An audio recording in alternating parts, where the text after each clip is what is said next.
The college football experience, week 14 reaction episode and coaching hire news on the Sports Gambling Podcast Network is brought to you by Underdog Fantasy. Underdog's hooking up new customers. Yes.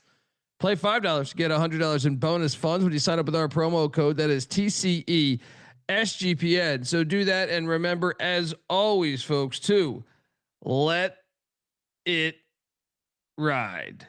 This is Brian Bosworth, a.k.a. The Boz, and you're listening to SGPN. Let it ride, brother. Peace out.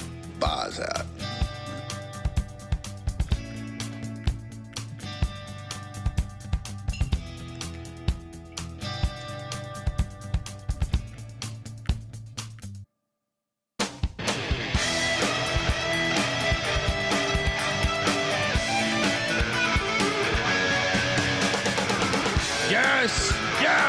Yes. Woo!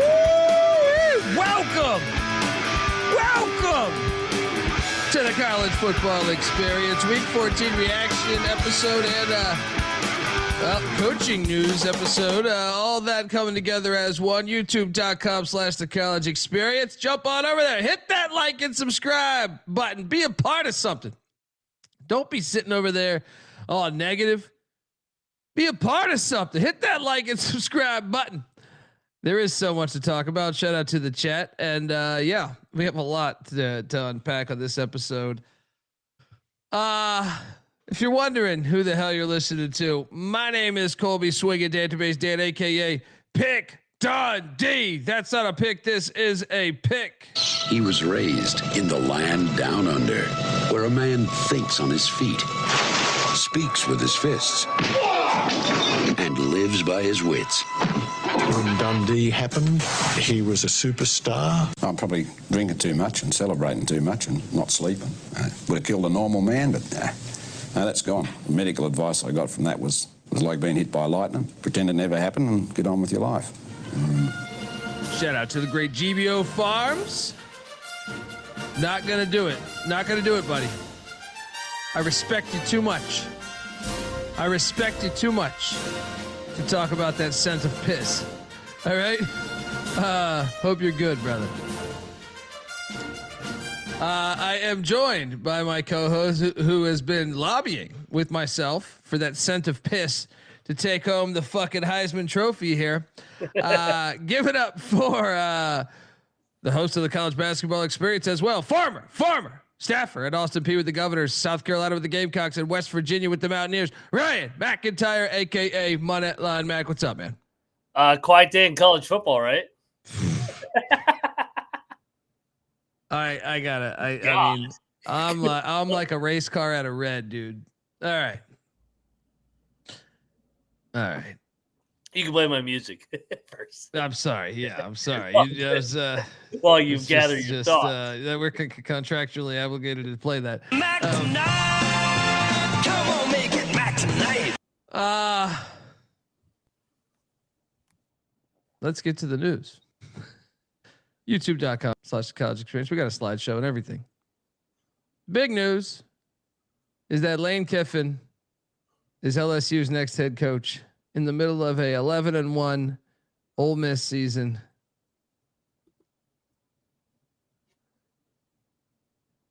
I think I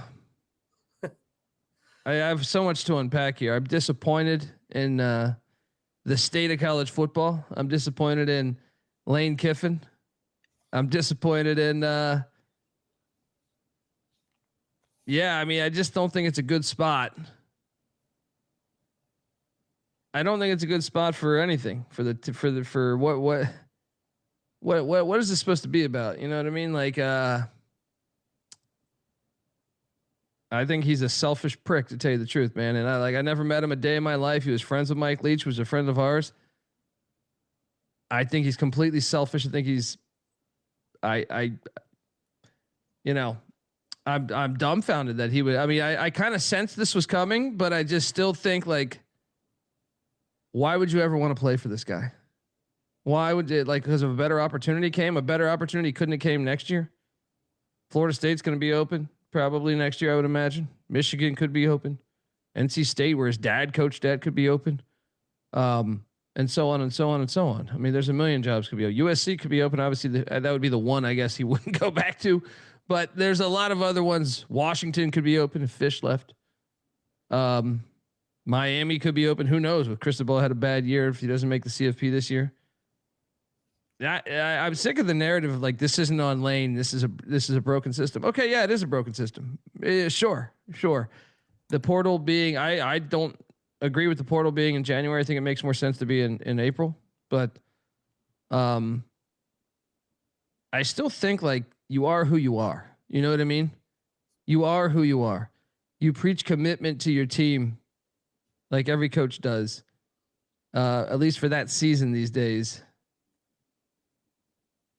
And I think it's cheap what he's doing. I lost respect for him.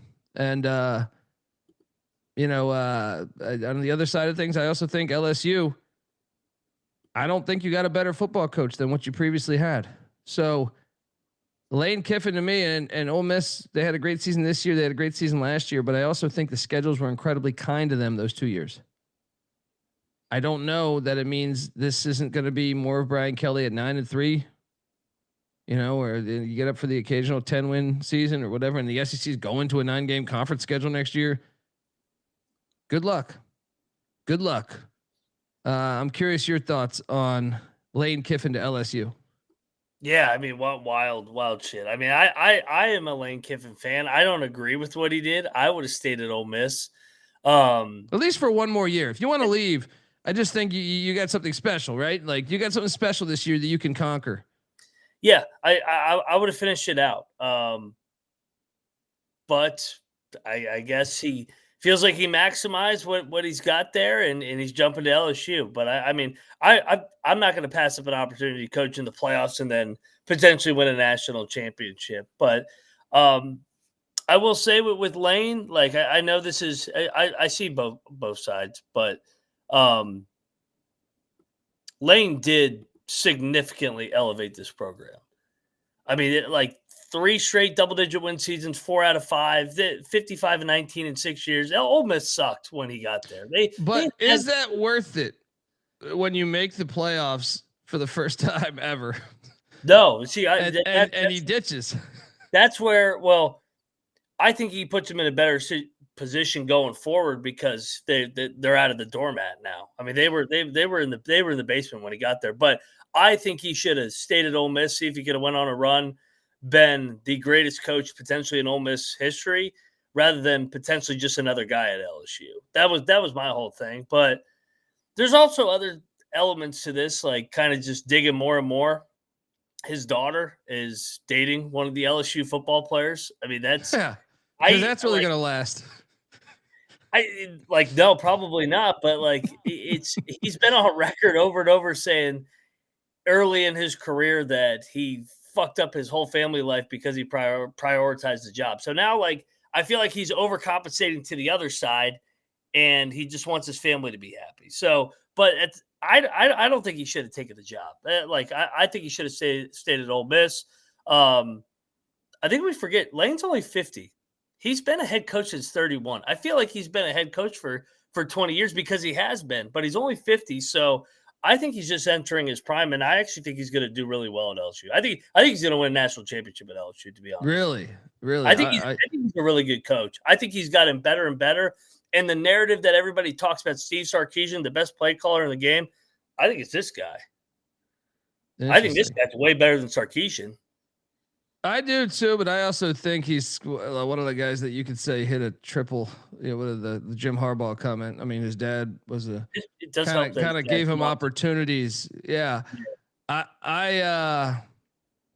don't know. I think he'll be fired by LSU in the next 5 years, because I think you're entering LSU has unrealistic expectations because of their 20-year history prior. You're going to a 9-game conference schedule. I don't believe Ole Miss actually was even this year. Could they still win the Natty? Sure. You're in the playoffs. The difference between teams, I think, is not as big. But I don't know that those teams were as good as we're led on to believe. I thought they had very kind schedules both years. So Yeah, I mean, maybe it works out. I mean, LSU's got a ton of money. Another thing is like, I mean, do you think Lane Kiffin's a better head coach than Brian Kelly? Because I don't know. I could see this. I could say he might fit in more in Baton Rouge than Brian Kelly, but I think Brian Kelly's a better football coach than Lane Kiffin. X's and O's probably. Well, I don't know. I mean, Lane's a pretty fucking good offensive mind, man. I mean, he's worked for three of the best defensive minds in the history of the game. His dad, Monty Kiffin, the Tampa 2, Pete Carroll, who's won a Natty and a Super Bowl, and then Nick Saban, who everybody calls the GOAT. So, like, he's been around elite football coaches, and his career kind of is chopped up into two. It's the young Lane Kiffin, the Raiders, Tennessee, USC, and then it kind of reset when he went to USC and then FAU to Ole Miss. I thought he's gotten better and better. I used to think he was overrated, but what he did last year with Chambliss, having the balls to bench Simmons for the 5-star kid for Chambliss over here, Trinidad Chambliss coming over from Ferris State after he had to replace Jackson Dart. Like, I thought what he did this last year was an unbelievable coaching job. I thought it was one of the best coaching jobs in the whole country. The only game they lost was Georgia, a game that they fucking led in Athens by 9 midway through the fourth quarter. So, no, I mean, I'll say he did a very good job this year. No, but I also believe the schedule was awesome this year. In fact, like they beat LSU in Vaught Hemingway by 5. I think that is the only team with a winning record they beat besides Oklahoma. Oklahoma, yeah. Oklahoma, Oklahoma and LSU. They have 2 and Tulane. They beat Tulane too. Yeah, breaks off Tulane. Like they weren't kind of expected this year. Sure, they weren't a fraud this year. Well, no, they could win the Natty, but I'm just saying, like, when I previewed this team, you were with me. We previewed Ole Miss, and I said, man, that schedule's genius, right? That schedule's genius, right? And to his credit, he was able to take advantage of that schedule. Now, beating Oklahoma at Oklahoma, I definitely did not think would happen. So credit to him there. But I thought they could get LSU and Tulane in Vaught Hemingway, right? I thought they were capable of that. So to me, the only 2 games that I had them losing, if memory serves me correct on the preview, was at Georgia and at Oklahoma, and potentially the Egg Bowl, maybe just because it's the Egg Bowl. But yeah, I mean, look, he did do a great job this year. I just think beware what you wish for, because first you're going to a 9-game conference schedule. Mm-hmm. LSU schedules aggressively in the non-con historically. This year you had Georgia State, Washington State, the Citadel, and Tulane, right? I just think we'll see, because LSU fans are fucking insane. So you had a great thing. Yes. We'll see. I'm looking at, so I'm loading up LSU's schedule next year, and they open the season at home with Clemson. Yep. Who's losing a lot. So you should be able to get that one, but who knows what the portal will bring in. We don't have dates on the rest of the schedules, but their road trips are at Arkansas, at Auburn, at Kentucky, at Ole Miss, and at Tennessee. Yeah, obviously at Ole Miss is now fireworks. But I'll say this, one thing that jumps out to me right now is 4 of those 5 road games. And wait, is that? Well, there's 5 of them. And the Ole Miss game will get all the headlines, rightfully so. That'll be like when Beard in college basketball went back to Lubbock, or Ed Cooley went back to Providence. But ask GBO Farms in the chat. Those Tennessee fans fucking hate Lane Kiffin for the shit he pulled after 1 year, 15 years ago. I mean, they were throwing mustard bottles at him, batteries at him last time. This is only his second time going back. So you not only have the Oxford return trip, but you have the second trip back in Knoxville. So this schedule is beautiful. Well, actually, I was going to say 4 out of the 5 are against first-year coaches on the road. So you got to like that. Then their home schedule is home to McNeese, Clemson, Alabama, Mississippi State, Texas A&M. But I'm just saying right there, Texas A&M, Bama. Those 3 right there. Obviously, they could beat 1, 2, maybe even all of them, right? I just see, when I look at that schedule, I'm like, give me 9-3. Probably right? I don't even know the roster. I'm just saying, okay, I think it's a little harder than this year's Ole Miss schedule, right? I think it's a little harder than this year's Ole Miss schedule. I'll say that I feel pretty confident with that statement. So we'll see how it works. I mean, I just think he makes it selfish and about him, dude. And I think it's a damn shame to the roster, the people of Oxford, Mississippi. And now the news out of Oxford is that they're going with Pete Golding, their defensive coordinator, who was previously the defensive coordinator at Alabama in some of Saban's final years there. I don't even know how to grade this right now because I think Ole Miss is in such a delicate spot where, because a bunch of the offensive staff is going with Kiffin to LSU, and dude, I mean, should they even be in the playoffs? I don't know how to. I think I mean, record wise, they have to be, but I'm saying if your whole entire offensive staff, or a good chunk of it, is gone, how the fuck do you evaluate that if you're on the committee? Because I mean, if they evaluated Florida State not having their starting 2 quarterbacks, right, and keeping them out of the playoffs, I would think this would be a little more substantial than that. Yeah.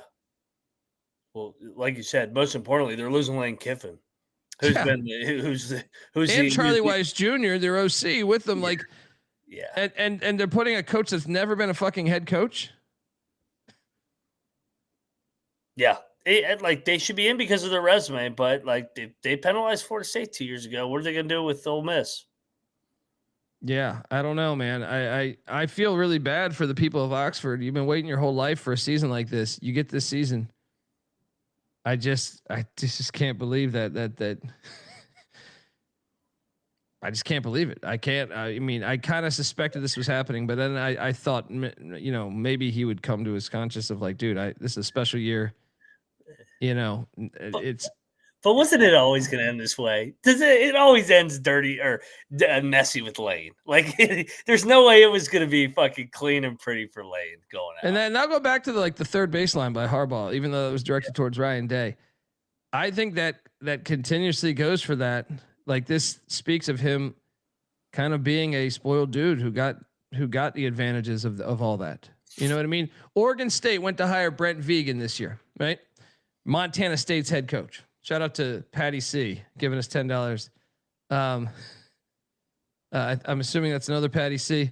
Are you buying us a beer, buddy? Shout out to Patty C.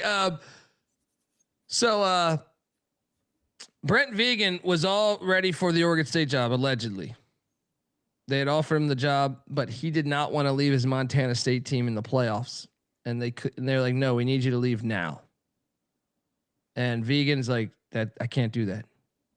I respect him so much for that, because in this day and age, I feel like we're losing sight of, like, you're supposed to like, what's the point of all this? You're still a fucking millionaire, man. Like, how much is enough? Right. Well, is it a coincidence? I don't know his wife, but his wife and him split like around 2016, 2017. He hit rock bottom in the coaching career, got fired for USC on the tarmac. Everybody knows that story. Rebuilds himself, goes to FAU, goes to Ole Miss. She comes back in, and they're rumored to be back together this last year. And all of a sudden, it feels like deja vu all over again. So, you know, sometimes you got to dig a little bit on some of these layers. I mean, you got the daughter with the LSU guy. You got his wife. He's back in the picture all of a sudden. It's undefeated. It's undefeated. Landry Kiffin's going to be the GM of Ole Miss, or LSU next year. She's going to be calling all the shots like Jordan. If I was Ole Miss, I would have hired Brian Kelly personally. But I mean, Brian Kelly won 10 games year 1, 10 games year 2, 9 wins year 3. Yeah. And then fired at 5-3. So he could have done 10-3 as well, or at least 9-4. Beware what you wish for.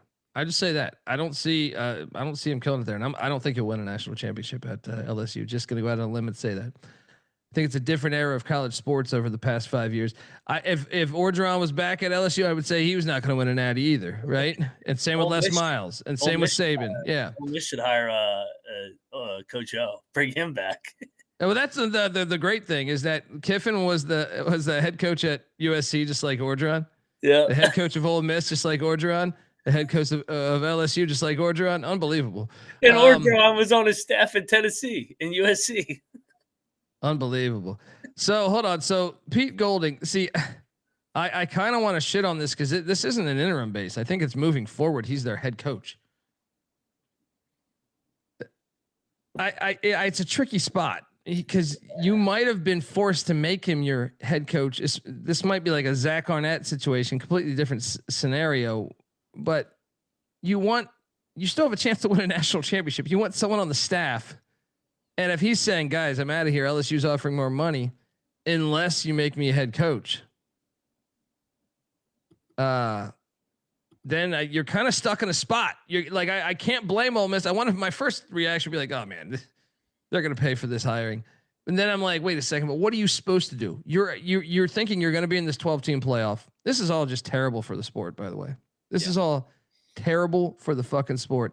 I defend college football at almost all cost against the NFL or whatever. I think it's I think college football in general is the greatest sport in America, but it's hard to justify this shit. I think this is terrible for the fucking sport, and it makes you want to. I love how the FCS guy turned down it, but the SEC guy, no. Where the SEC guy is just completely much richer than the FCS coach. Hilarious. The egos, man. The egos. Yeah. So, I mean, I question the hire long term, but I'm not going to give it a bad grade because I don't think you are in a really, really tough scenario. I think we've never seen that before, ever in the history of the sport. So, if so, it was on the D2 or D3 level, but I don't think that ever happened because I don't think your incentive would be, hey, I'm going to do this. What do you make of Ole Miss getting Pete Golding? I think their hands were tied, and this is they feel like this is the best move that they could have made. Now, I don't know if he's going to be able to get it done long term. He's doesn't have any head coaching experience. He is a Saban guy as well, coming over. He was there for 4 years, so had a lot of success and experience here in the SEC over the last decade. But it's different when you're the man in charge of college football playoff team. This isn't he's going to have 3 weeks. Yeah, he's just like, here you go. Yeah, like I think we've seen it sometimes when they rush it to bat for the players. It doesn't. You may get a jolt of energy early, like they may win the first playoff game, like just a get up emotional spot, and then maybe next year they're okay, but then gradually they keep taking a step back because they're farther removed from Lane Kiffin. Yeah. Shout out to Nick in the chat. The whole operation is insane. They already had the photos on the website. Wow. I told you, GM Landry Kiffin. Lane's daughter's running the fucking show over there. She's got everything going. Shout out to Danny Dumbshit, Long Beach State to have a meeting considering reinstating football as they should. I saw UC Santa Barbara's did the same, and I think it moved forward. I wish him the best, man. I think that'd be the best story if Ole Miss. I really want Ole Miss to win the national championship, but we'll see. I just think it's terrible for the sport. Imagine, Bill Parcells or Phil Jackson or something, Belichick with the Patriots. Right, you get to the playoffs. Hey guys, it's been a fun season. I know we got the 1 seed, but gonna go over here and take this other job. Go leave for the Cleveland Browns. I think it doesn't stop there, guys. Florida hired Jon Sumrall today, and it's unclear whether he will be with Tulane moving forward. He'll be with them for the conference championship game next week. I mean, dude, this shit is terrible for the sport. They got to fix this, man. Is Eric Morris coaching me on Friday too? I think they said that, right? Or I double checked that if you don't mind. I thought they said something like that. Florida hires Jon Sumrall. Florida fans are going irate, I know, because they took a shot on a former Sun Belt Group of 5 coach from Louisiana and Billy Napier, and now they're doing the same. Because Sumrall was at Troy. I know he was at Tulane for 2 years, but I kind of feel like he inherited Willie Fritz's glory. He didn't recruit Darian Mensah, even though he was only there 1 year. They hired Jon Sumrall, who I don't love the hire. I'm intrigued. I don't love the hire though. It feels like they're going to be more of the same because, Summerall, from a record standpoint, is really good at 42-11. But when you unpack it, he took over programs that were winning in each. He did a good job of maintaining success. I'll give him credit on that. But if I'm going to be honest, I don't think Tulane was as good as I thought they would be this year. Yeah, even though they made the championship, but like it was just like the ECU game. A lot of those games they didn't look great. They got very fortunate to beat Army. Now I'm not saying that doesn't mean like I think he was worthy of a shot. I just think for Florida, you fired Napier for this. Yeah. Okay. You might as well just ran it back with Napier. Yeah, I that's what I now because Florida's schedule is a lot easier next year than it was this year or last year. So Summerall is going to look like a genius, I think, first year, just considering the schedule's easier. But I don't know. I don't love the hire. I'm not going to say it's a bad hire. I will say one of these ones I think is a bad hire. Yes. It's not right here. Yeah. We're going to agree on that one. I'm with you. What would you give it? A C? C minus? Yeah. I mean, look, I could see him winning there, and where like I like him as a coach. I like him, but I just wish we would have got a bigger sample size. Because to me, I don't know that I think he was able to sustain Tulane being good, but Tulane I think spends the second most in that conference. So I think a lot of coaches could have done that, right? So it's like how much, and a lot of those guys, like I said, he didn't recruit Mensa. That was a Willie Fritz recruit. You know what I mean? So it's like and then last year you were able to get the kid from BYU because of because some girl ate his ass, right? And right. I mean, so okay. Like you didn't do a bad job, but I don't know that it was a grand slam. You know what I mean? I don't know if it was a home run. We don't have a sample size of him elevating a program. Yes. We have him sustaining it. So at Florida now, if he sustains it, the Dan Mullen era is what I'm looking at. 7-8 wins. Like they're not going to suck. You're not going to see it bottom out like it did this year, but like I think they'll be around a 7 in a good year, 8-4. But like I don't see them competing for a national championship like the Florida fans unrealistically believe they should be. Daniel in the chat, wouldn't you rather hire Fritz 1,000,000%? But I don't think Fritz would have I'm not sure he would have taken it because he's at a different point in his life. I think he's in his early 60s. I mean, maybe the offer's good enough, but some of these coaches, I think it matters when you catch them. Jon Sumrall, I think had ambition to be an SEC head coach, so more power to the guy. But I would say, I mean, I think Willie Fritz is a better head coach than Jon Sumrall without question. But we'll see. We'll see. I mean, I don't think it's I don't think it's like I don't know that if you're a Florida fan, you should be that excited. I guess you be excited that you got new hope because every coach brings new hope. Every new coach does. So, okay. Next up, we have the team that they're playing in the AAC championship, North Texas. Your whole league got rated. I just think it's bad for the sport, the timing of all this, man. I don't think this is a good thing for the sport. Is Morris staying throughout? Did you get a chance to look at that? They say for the foreseeable future. So what does that mean? I thought I read an article.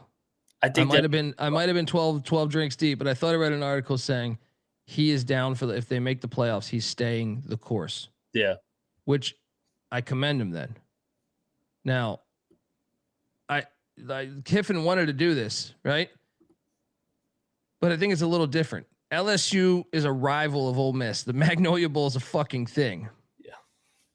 At Oklahoma State, North Texas, your players will leave it anyway. Yep. So I think it's a different scenario than that. But yeah, I mean, I also could see North Texas being like, hey, fuck you. Let's get a trial run of our assistant coach and see if he can be a head coach if we make the playoffs. I can understand that. I would, if it were me in charge, I would probably do that. Right? I would say, look, maybe you coach the championship game, but I don't want you around here after that because I don't know how much time you're dedicating to North Texas when you're the sitting head coach of Oklahoma State.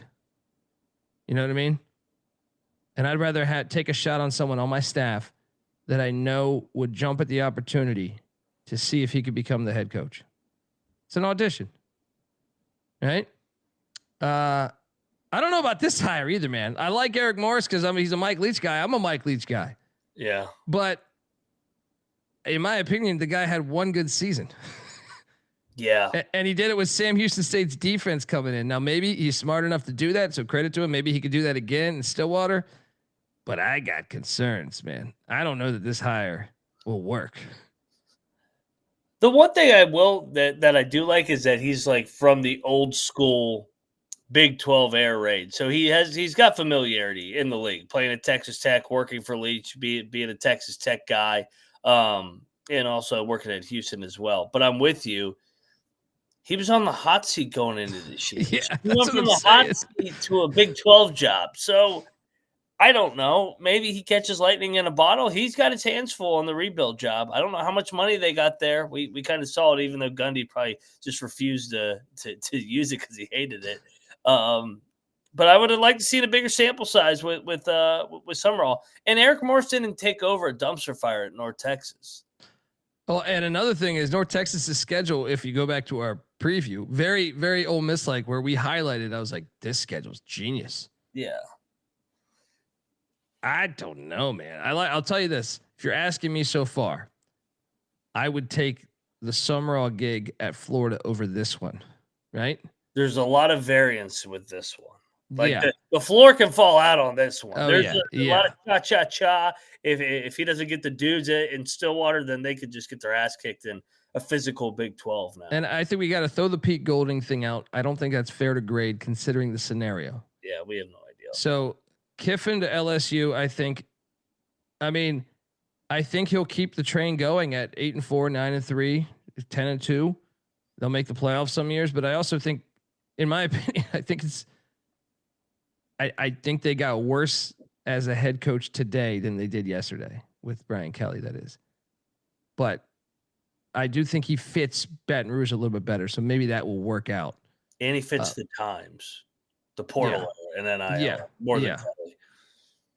But so like to me, I would say Sumrall, okay. Kiffin, I guess, okay. The timing terrible though. I'm rooting against him. And this one being questionable, the Golding one somewhat questionable, but you had to do something. Then, oh my God, I can't believe Satterfield 2.0 here. This one blew my fucking mind today. So Arkansas hires Ryan Silverfield from Memphis. Memphis was going to fire him. Remember what happened with Scott Satterfield at Louisville? Louisville wanted to get rid of him. They wanted to get rid of him, but they're like, fuck, we're locked into this contract. Right? And all of a sudden, Cincinnati comes in and goes, I think it was $10 million to buy you out. Yeah. Well, the same happened right here. I think Memphis owed him $6 million. Arkansas comes in and takes what they basically wanted to get rid of. Let me tell you about Ryan Silverfield, guys. They finished 6th place this year. Oh, dude. They first off, they have the number one budget in the group of 5, right? How about this? Ready for this? He's 3-12 against teams above 500 on the road. He's 12-20 against teams above 500. 0 AAC title game appearances in 6 seasons, despite having the biggest budget. Went 4-4 in AAC play with losses to UAB, ECU, Navy, and Tulane. I mean, they beat Arkansas this year. luckily, like Arkansas was at the 4-yard line and fumbled. This is your worst hiring so far this season. This one, Petrino.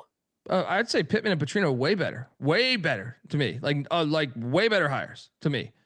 They could have. I could. One phone call, and here's the best part: is Hunter Yurchek is the head of the committee. We're fucked. Yeah, I can't wait to see this 12-team playoff if this guy's making calls like this. You fucking idiot. Memphis fans were rejoicing. I know. Shit. Shout out to our boy TJ. He's a big Memphis fan. He texted me, "Fuck yes." This is unbelievable. This hire.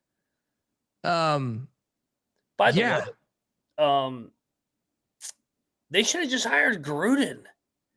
At least Gruden would have brought some juice to the fucking place.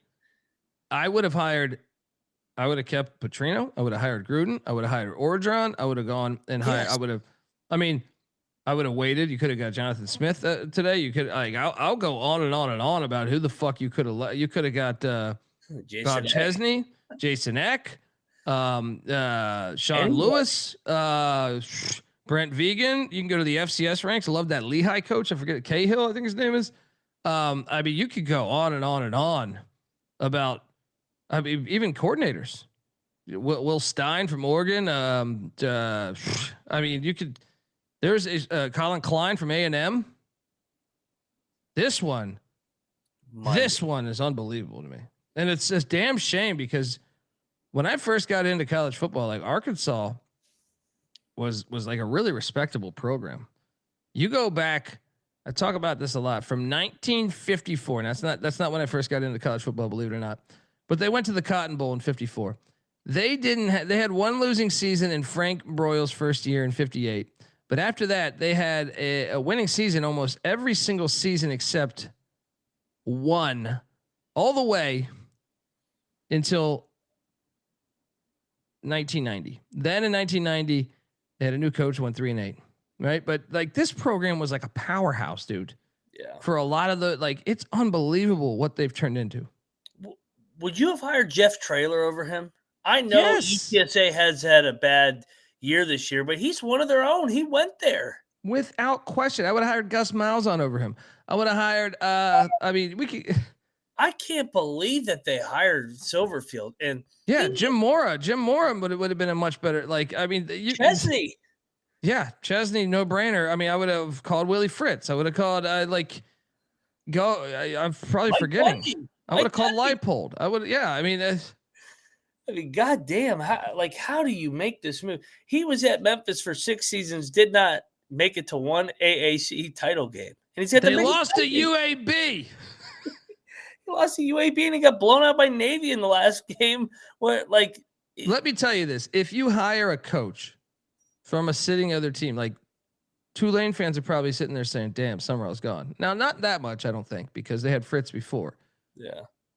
North Texas fans are probably like, that is bitter that Eric Morris left. He had us on the right track, right? Golesh at South Florida. I think they're devastated. Yeah. If they're rejoicing, that's not a good sign. No. All right. You're not seeing the Ole Miss reactions in Memphis right now. Unbelievable. Unfucking believable that I feel sorry for Razorback fans. I love how their basketball coach is a Memphis guy. I know. Football coach is a Memphis guy. Hilarious. We also got other news. Auburn hires Alex Golesh. This is the one I trust most so far out of all the ones, minus Kiffin, because I think Kiffin, you know what you're going to get. But I do think, remember, you're going to a 9-game conference schedule, so I don't think Kiffin wins a natty at LSU if I had to bet. But Golesh, I think, is the most qualified to me of all of the AAC hires. He's the most qualified to me, without question to me. Because like I said, South Florida was a dump. When he inherited that from Jeff Scott, it was a dump. Now, are you surrounded by great talent? Sure. But I buy into the culture that he set. I think this is one where you look at the coaching tree with Heupel at Tennessee, with Matt Campbell at Iowa State. I'm buying in. I think this is the one. And if you go back when they hired Strip Club Freeze, I was a skeptic of that. This is the one. I think they got their guy. I think this is the one where I'm like, okay, I'll buy stock that this can work. Now it is Auburn. Once again, crazy expectations, but I think those expectations have been tamed a little bit over the past couple of hires. So I think he will look good and get a longer leash than those two. But good hire to me. This is the most qualified one. This is the one Florida should have gotten, in my opinion. Your thoughts? Yeah, and it's kind of mind-blowing that Florida didn't pull the trigger on Golesh when he beat Florida this year. And he's right down the road. He's tied into recruiting. I mean, yeah, I don't get it. I like this one too. Golesh has elevated the program. They were 4-30 in the 3 years prior to when he got there. And then he wins 7 games, and they elevate to 9 games. And they didn't have a cupcake fucking schedule. I mean, 9-3 with their schedule was really like 10-2 or 11-1 with the schedule that they played. So, great hire by Auburn here. I also think his kind of gimmicky offense, the tempo and coming from Heupel fits Auburn. We've seen it work under Malzahn there where they get to a natty, Chizik and company, that era. So I think that this is a really good marriage here. And I think he's going to get Auburn back to being competitive with Alabama to a certain degree. And I also think him watching Heupel rebuild Tennessee for those 2 years as his offensive coordinator really helps as well. So he's seen a and program getting Matt Campbell and Matt Campbell when he came into Iowa State. So yeah, this is I'm a big fan of this. This is by far my favorite AAC, American, whatever their fucking league's called, that's jumping up to the SEC, since they're all jumping up to the SEC. Well, I mean, no, even including Morris going to the Big 12. Yeah. Like, I still think this one is the one I trust more. Shout out to Donaldson, by the way. I didn't mean to ignore your comment. Thanks for the $20. We're living in a world where Ole Miss is now innocent, ethical victim. What a time to be alive. Yeah. I just feel sorry for their fan base, man. We know the administration scumbags, but historically. But Golesh, I think I like. We'll talk more in a second. I want to let you know that the college football experience is brought to you by us. We are part of the Sports Gambling Podcast Network. Gear up for the holidays at the SGPN merch store. We got the perfect gift for the DGen in your life with the promo code HOLIDAY for 25% off everything. Yes, even these fire DGen only hats. So jump on over there. We got everything. Pick Dundee t-shirts, promo code HOLIDAY, 25% off. Remember, as always, to let it ride. We're also brought to you by Novig. Novig's America's #1 sports prediction market. With Novig, you are getting the best prices. Novig's available in 35 plus different states. Download the Novig app and get $50 when you spend $5 if you use our promo code. That is SGPN. So get in on the action with Novig, promo code SGPN. And we're also brought to you by Underdog Fantasy. Underdog is your home for pick'em entries where you could win up to 5,000 times the amount of money you enter. I play it all the time for college hoops and college football. Underdog's got a brand new offer for new customers as well. Play $5, get $100 in bonus funds when you sign up with our promo code. That is TCESGPN. So do that and let it ride.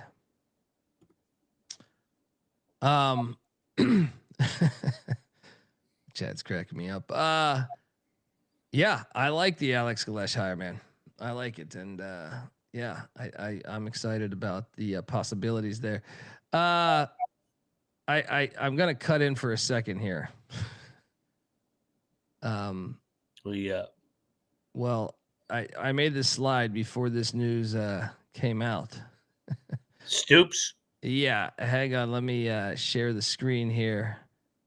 And I made this while I was talking because I'm a genius. All right. Stoops fired by Kentucky. The problem here is Sumrall's a Kentucky guy. I know it. Idiots. I know the internet's speculating. This is fresh, by the way. This is, I think, happened like 15 minutes ago.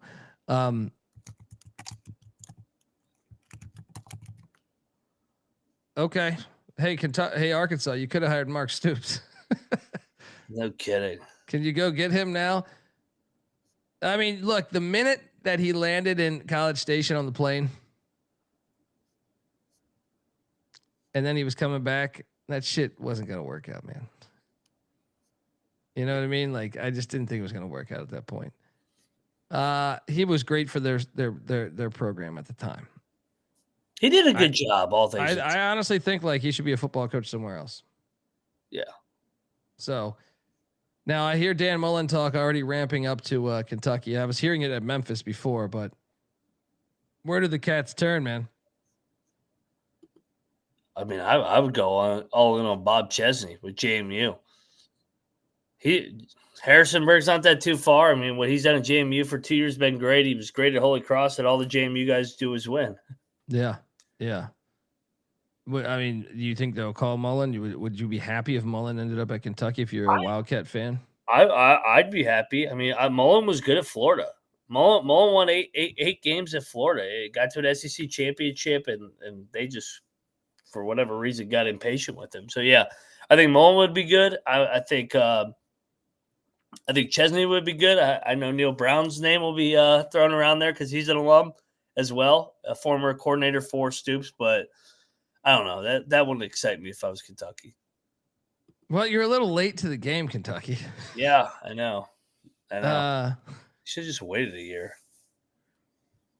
I mean, I get it. You want to strike, like, you just lost that bad. You got to sell seats next year. Like, there's angles to this, but I just about Jimbo Fisher. Hilarious hire. John Gruden. Gruden could be in play here. I'd be intrigued. I'll tell you this: like Gruden if you told me Gruden to Arkansas, it would have me more intrigued than Silverfield. Silverfield, I'm like, nah, he'll be fired in the next 3 years. Yeah, like I feel very confident with that statement. Gruden would bring a level of energy and pop where that would make Kentucky football exciting and must watch right away. Silverfield is like Chad Morris all over again. Shit, that ain't gonna work. Yeah. So yeah, just got news on that. So Stoops, I wonder if Stoops can find himself. See, what I find interesting right now is, call me crazy, I think the SEC is becoming like, I think the other conferences are catching up because your coaches, I don't love this coaching hire cycle. Like moving forward, Golding at Ole Miss. Now maybe that works out. I'm a little unknown on, like, we've never seen him be a head coach. So, but I don't love a lot of these other ones. Golesh at Auburn, I do like, but Silverfield, we'll see where Kentucky goes. I feel like they're a little behind everybody. I'm not sold on Sumrall to Florida. And Golding to Ole Miss. I can't say I'm thrilled about that. So we'll see. We'll see, man. I think one of the things that made the SEC so great, besides cheating, was that they were able to hire really good coaches. It's like the Big 12. The Big 12 in basketball was a very shitty conference for a long time, right? I remember it because I am a Colorado Buffalo fan. So growing up, like, they were a terrible team, and the conference wasn't very good. Besides Kansas and like Oklahoma, there was not a very good basketball conference. And they hired a bunch of really good coaches, and they changed the narrative over, like a 5-year stretch. And I think that led to, like, I think if you ask most college basketball people who the best conference is, they think the Big 12 is the best conference, right? So that led to the narrative. Now, sure, football's a little different because you're buying players and stuff, but I still think, like, when seeing Franklin go to the ACC and stuff, now seeing Norvell and Florida State double down on him and then miss a right. bowl. Yeah. I mean, that was a little puzzling, but I'm just saying, if some of these other really good coaches, like if Brian Kelly ends up in the Big 10 or Big 12 or ACC, I think he's a good football coach. So I think maybe he never wins the national championship. I would tend to bet on that, but I think he's a very good football coach. And I think the conference is probably worse off before you had a conference with Lane Kiffin and Brian Kelly. Now you're gambling a little bit on some of these young guys. We'll see. I don't know that they're worthy of that. Would Brian Kelly take the Kentucky job? He might. I don't know that they'd be thrilled. I think he'd be a Northeast. Like my first thought with Brian Kelly was Michigan State, but we'll get to them in a second. But yeah. Is that Cincinnati? He's at Notre Dame. I mean, Cincinnati's right down the road from. Yeah. I mean, if I'm Kentucky's athletic director, I would definitely make the phone call. Yeah, definitely make the phone call. So news out of Lexington, just 15 minutes ago. Going back to the next coaching hire that happened, Jonathan Smith got fired. Well, for Michigan State, I think this is ridiculous to fire him after 2 years, but yeah. I guess you can blame this on Kurt Cignetti by him being that good in 2 years. I did think this was a weird fit when, I'm a big Jonathan Smith fan. I think the guy can coach football. A lot of the reason why I think he's a really good football coach is what he did at Oregon State was a complete dumpster fire when he took it over. But also before that, when he was at Washington and Boise State. And how about this? He was with Chris Peterson. When he left Washington with Chris Peterson, in my opinion, Washington was never the same. So I thought that tied back to Jonathan Smith. I think he's a very good football coach. If I'm UCLA, he's from Pasadena. I understand it wasn't working out. He's a West Coast guy that was out in the the Midwest, and it didn't look good 2 years in. I'll tell you, I think he deserved a third year personally, but if I'm UCLA, this is your guy. This is your fucking guy. Now, he is from Pasadena, so he probably wants it at the Rose Bowl. So I don't know how that works, but your thoughts on Jonathan Smith being fired from Michigan State? Yeah, I mean, will UCLA hire a guy that's maybe not as sexy a name like in Jonathan Smith? I don't know. He got screwed. He should have got at least a third year. He took over a fucking dump. Yeah, and they have like recruiting violations going against them. They have a bunch of other shit from the Mel Tuckers. Fucking dumbass Mel Tucker. Yeah. I mean, if there's a Mountain West or Pac-12 job that opens up, I'd call Jonathan Smith too. I mean, Wyoming comes to mind. Dude, honestly, I even thought UConn should call him. I was like, Yeah. Mora was a West Coast guy before that too. Mora played at Washington. I think he coached at Washington. He was at UCLA. I know he was in the NFL with the Seahawks and the Falcons, but he was traditionally a West Coast guy. He grew up on the West Coast. Yep. This is one where I would say, if you're UConn, you're looking to find your next Mora, that might be your guy. Could be. I don't know that he would take it though. Yeah, I think I agree with you. He probably wants to get back out west. Well, and they gave him his buyout's like I think like $35 million. So it's like, you don't need to be in a rush. Surprised at that news, and also the news that they're hiring Pat Fitzgerald. 2 hours later. I mean, I'm a big Pat Fitzgerald guy. Now, I will say this. Surprise was Michigan State. Has Michigan State turned into Northwestern, though, in the new Big Ten? Yeah, but I just, here's the thing with Fitz that I'm wondering about. I'm a big fan of Pat Fitzgerald. I feel like we were one of the only podcasts defending him. We had no proof. This is America. You should be innocent until proven guilty. And the whole world wanted to shit on him. And I thought it was ridiculous because no one knew anything, right? And it turns out that he was proven to be innocent. It should be a lesson because I thought we've done this with a few people. But I'm glad to see he's back coaching. One other thing I'll say, though, and maybe it was Northwestern because Michigan State has way more money. His offenses were not very prolific. No. His defenses were legit. That's something to monitor there because if you're Michigan State, to me, you should have good offensive players. You've whether it was Le'Veon Bell or Andre Rison or Plaxico Burress or Derek Mason, you should be having a very good offensive roster. At least talent wise. You don't have to be running the fucking air raid or anything. That's what I'm going to be intrigued to see. I think Fitzgerald is he's a guy that I love as a dog, hate as a favorite traditionally, right? Cosign. That's why I'm actually I'm not going to say I love the hire for Michigan State because Michigan State has a shit ton of money. So I'm I think he's a good football coach and he'll get you bowling, but will he get you back to where you were? That I don't know. I think it's a good hire for where they're at right now. I think it's a really good hire because they've been shit for now, 4 years because of Mel Tucker. So I think he can bring back of what they were under D'Antoni, hard nose, beat you up at the line of scrimmage, grind games out, and get back to playing that physical brand of football, especially when it gets cold in October and November in East Lansing. So and he gets to play Northwestern. Fucking great. Sticking up those fucking bitches' ass. Yeah, especially in that stupid dome that they're going to be playing at. He's going to fuck them up in that stupid dome. It's going to be great. Fucking fuck them. Let's go. Let's go. I think he gets a bowling. I'm with you. I think the ceiling is low, but the floor is high with Fitzgerald. I'm fascinated to see where it goes. Yeah. Fascinated to see where it goes because part of me is he's going to get them. He's going to get them up, but can he elevate it? Yeah, can he get to where they were winning the Big Ten or competing for championships and going to the college football playoffs? That's where I'm fascinated to see if he can get there. I know he can get them to 6-6, 7-5.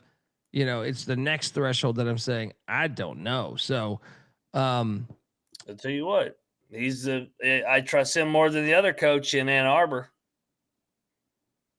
Well, that's why I was saying Kiffin should stay at Ole Miss one more year because when I look around the landscape, I'm a lot of jobs could open up. I mean, I still think there's a shot that Miami could open up. Florida State could open up. Penn State. I mean, not Penn State. Michigan could open up. NC State, where Kiffin's dad coached at. Like there was I even think Texas could open up. You know what I mean? Like I think it's possible that Texas could open up.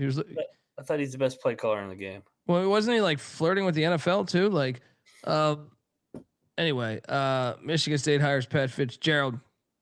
We also got. I know we got to get to the Jim Mora was hired by Colorado State. This is a fantastic hire. Oh, great hire. This might be the best one on the cycle. That's what I'm saying. This is Arkansas. You whiffed. Kentucky, you're late. You could have got this. Yeah. This was a great fucking hire. Great fucking hire.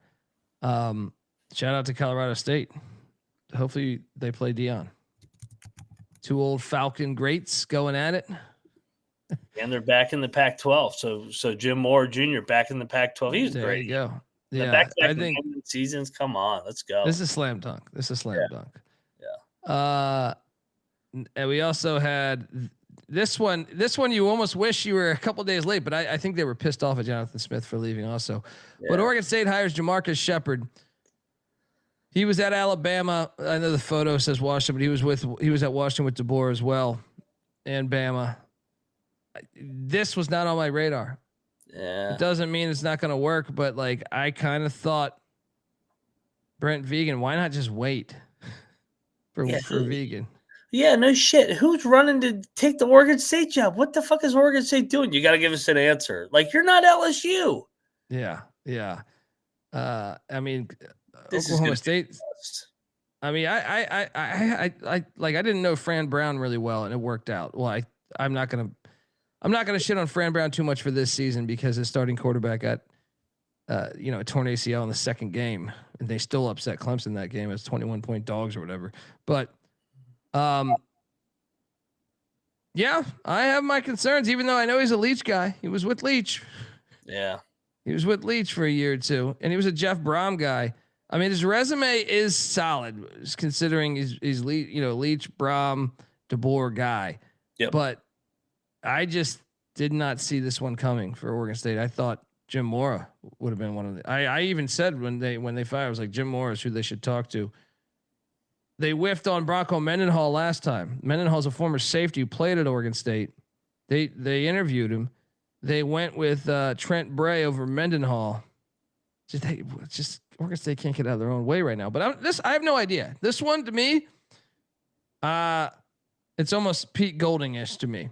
I don't know that I like. To me, he's qualified based on the he's got a long. He was an assistant for a long fucking time. He's got a great resume. Yeah. He's got good guys that have won a lot of games in elevated programs. It's just he hasn't done it yet. I would have liked to get a proven guy as well. Yeah. But, hey, me too. Hopefully he wins. Yeah. Best wishes there. We also had Stanford hires Tavita Pritchard there, the former quarterback for them, who had famously that 43-point upset where they were the dogs, or 42, whatever it was, against USC. He was also the mentor for Andrew Luck when they were at Stanford. So, yep. He comes over from the Redskins. He was the Redskins OC, or I'm sorry, he was the Redskins quarterback coach. This one makes sense. I kind of thought I thought Pep Hamilton might get it. I had a feeling it was going to be a Stanford guy that was with Pep Hamilton. I don't think he graduated from Stanford, but he was part of that staff with Harbaugh. This is similar to me. So, yeah, if I'm Stanford, you got to get back to what you were under Harbaugh and Shaw. You got to be good at the line of scrimmage again and play physical and get back to grinding games out rather than they've been a little more finesse over the last couple of years. So, and I think that's why they've struggled. So yeah, Pritchard comes from that era. Him and Luck played for Harbaugh. I would imagine Harbaugh is going to be somewhat involved being out there in the West, being there in the West Coast. This is one of his guys, him and Luck. So maybe, dude, they got money out there. Maybe the old tree huggers can get it going again. It's funny. I was talking. I was not talking. I was listening to Tommy Luganbill talk about he loves their recruiting class coming in next year for Stanford. So we'll see. Hug that tree. Yeah. Coastal Carolina fired Tim Beck, even though they're bowling. Finally, someone with some brains. Georgia Southern, this could be you. Arkansas State, it could be you. Yeah. All right.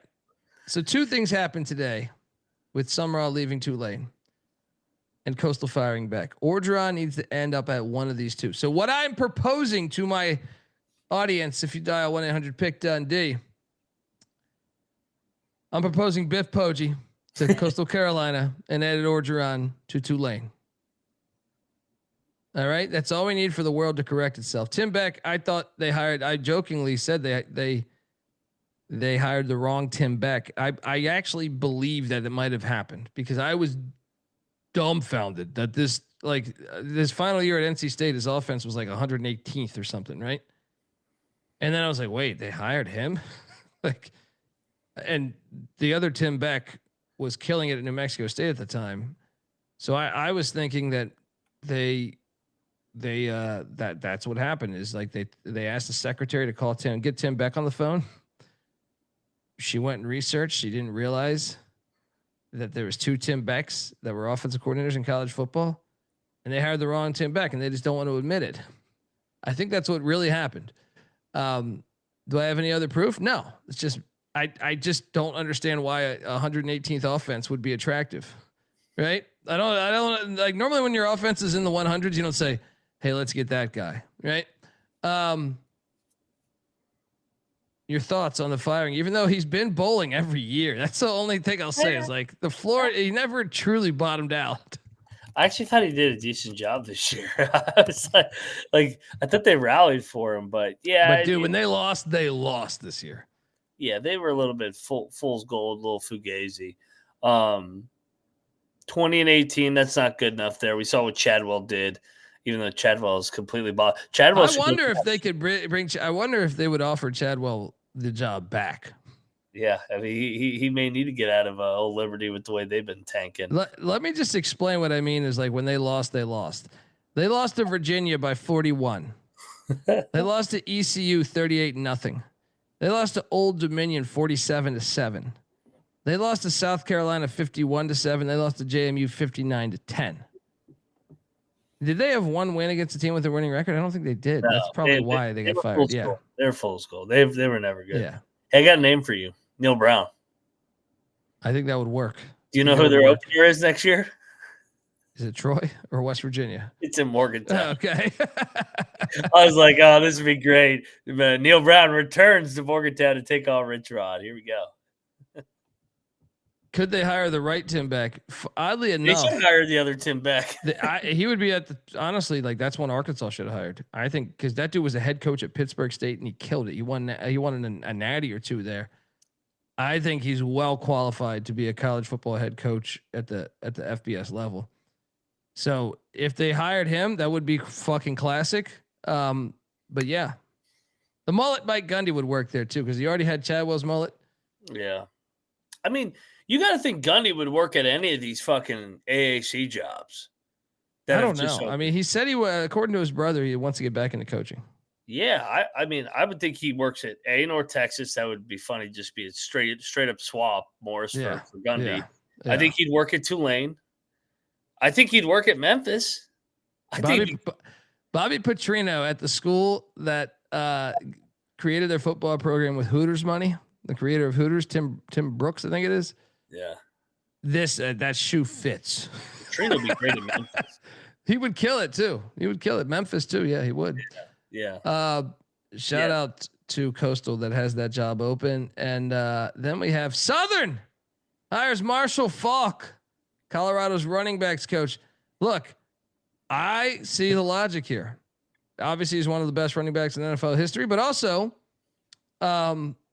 Deshaun Jackson killed it. Now, Michael Vick did not kill it. The question is, which one are you getting here? Vick's in year 1. You got to give him time.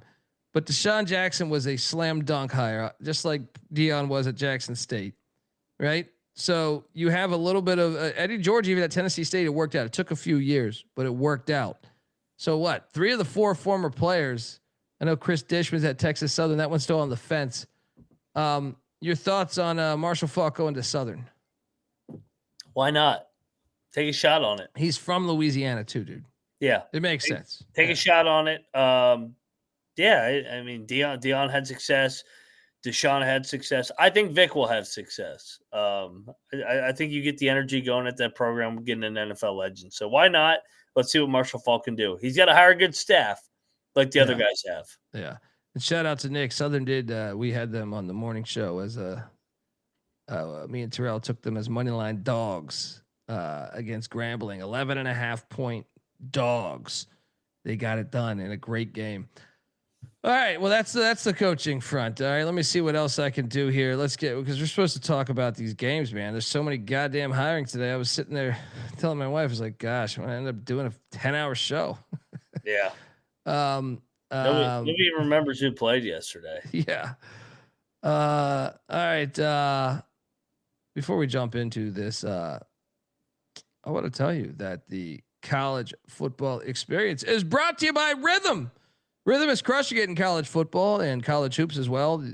They have NFL and NBA. That here is great as well. Rhythm is also giving away weekly cash prizes just for tracking your bets in the app. Track 5 bets of the same type from any model that you build, and you could win $1,000. Use the promo code SGPN25 when you download the Rhythm app. That's RITHMM for 25% off your first month. Download Rhythm. Use that promo code SGPN25. All right, we are back, and you got cute, buddy. You got cute on Thursday night. My bad. You did it. Okay. Oh, there you go. You got it. Well, I didn't know Arkansas was dumping the fire Silverfield. I felt like he was all in on this run. We had a battle, and Dundee came out victorious because I had Navy on the money line against Memphis. It's a damn shame Navy's not playing for the AAC championship because their coach ain't leaving. I feel like I should write something in there in the future at these group of 5 schools. If your coach leaves, if you have a tie, the team with the tie that still has their coach intact plays. Is that fair? Army Navy then. Yeah. Navy caps off another great season. And look, the Brian Newberry hire, I didn't know if it was going to work. I will say this. Drew Cronick, their OC, he turned down the UAB job to stay as the OC of Navy. That is prolific right there to me. Did he turn down the head job or OC That's job? No, I thought it was reported as the head job at UAB, according to their beat writer there. I'm drawing a blank on his name, but I've been on a few shows with him. So, yeah, I think his name's Bill something. That is substantial to me. If you're turning down sitting head coaching jobs at UAB to remain the OC of Navy, shout out to those midshipmen on Friday. Oh, buddy, easy cash with this Nebraska bullshit. Who'd you take in this one? Nebraska. I thought it'd be tight. We battled here. We battled. Yeah, this is awful. Nebraska stats. The punt returner ruined the whole game. They had it within striking distance, and then he fumbles through his end zone. I'm like, what are you doing? What, Iowa scored a touchdown on special teams, or we got a safety, or whatever it was? I mean, let me ask you, why did Nebraska extend Matt Rule again? Oh, ridiculous. So in the end, Nebraska hit the under on the easiest schedule in fucking college football history. Yeah. And I still think there's a world where Raiola leaves this offseason. Could be. I mean, Nebraska, that's a wasted year. That should have been at least a 9-3 year. Yeah. Schedule. Yeah. 7-5. Get out of it. I agree. Signetti, I mean, the only difference is unlike Jonathan Smith, they went further in on Rule. How about Phil Parker? How old is Phil Parker, by the way? The Iowa DC. He should be a head coach. Does he want it? Damn, he's 62. No, he's kind of on the he's gonna ride it out with Ferentz. He's kind of on the what's it called? The Bud Foster effect there. But man, shout out to the Hawkeyes. Never a doubt. We did have we hit here. Never a doubt. But we did think the money line was live here. Ohio wins by 5 against Buffalo. We kind of thought, I think, coming into the season that Ohio was a lock for, or not after like 3 weeks into the season, that they were a lock for the MAC championship. It turns out they have a crazy tiebreaker. Everyone's shitting on the ACC. Meanwhile, on the MAC, you had like a crazy tiebreaker where Miami, Ohio is playing Western Michigan in the MAC championship in that stupid Ford Field. But good season for Brian Smith in his first year. That's a guy to watch moving forward, by the way. Yep. 8-4 season. That's a good season in year one, considering they lost some guys. Pete Lembo in Buffalo, tough year too with a 5-win season. We were kind of bullish on them in the preseason. Your thoughts? Yeah, that's a disappointing year. Setback for Buffalo. We thought they could contend for the MAC title. They don't even get to a bowl. But shout out to Ohio, the Bobcats keeping the continuity going here. Yeah. Next up we had I lost this by a half a point.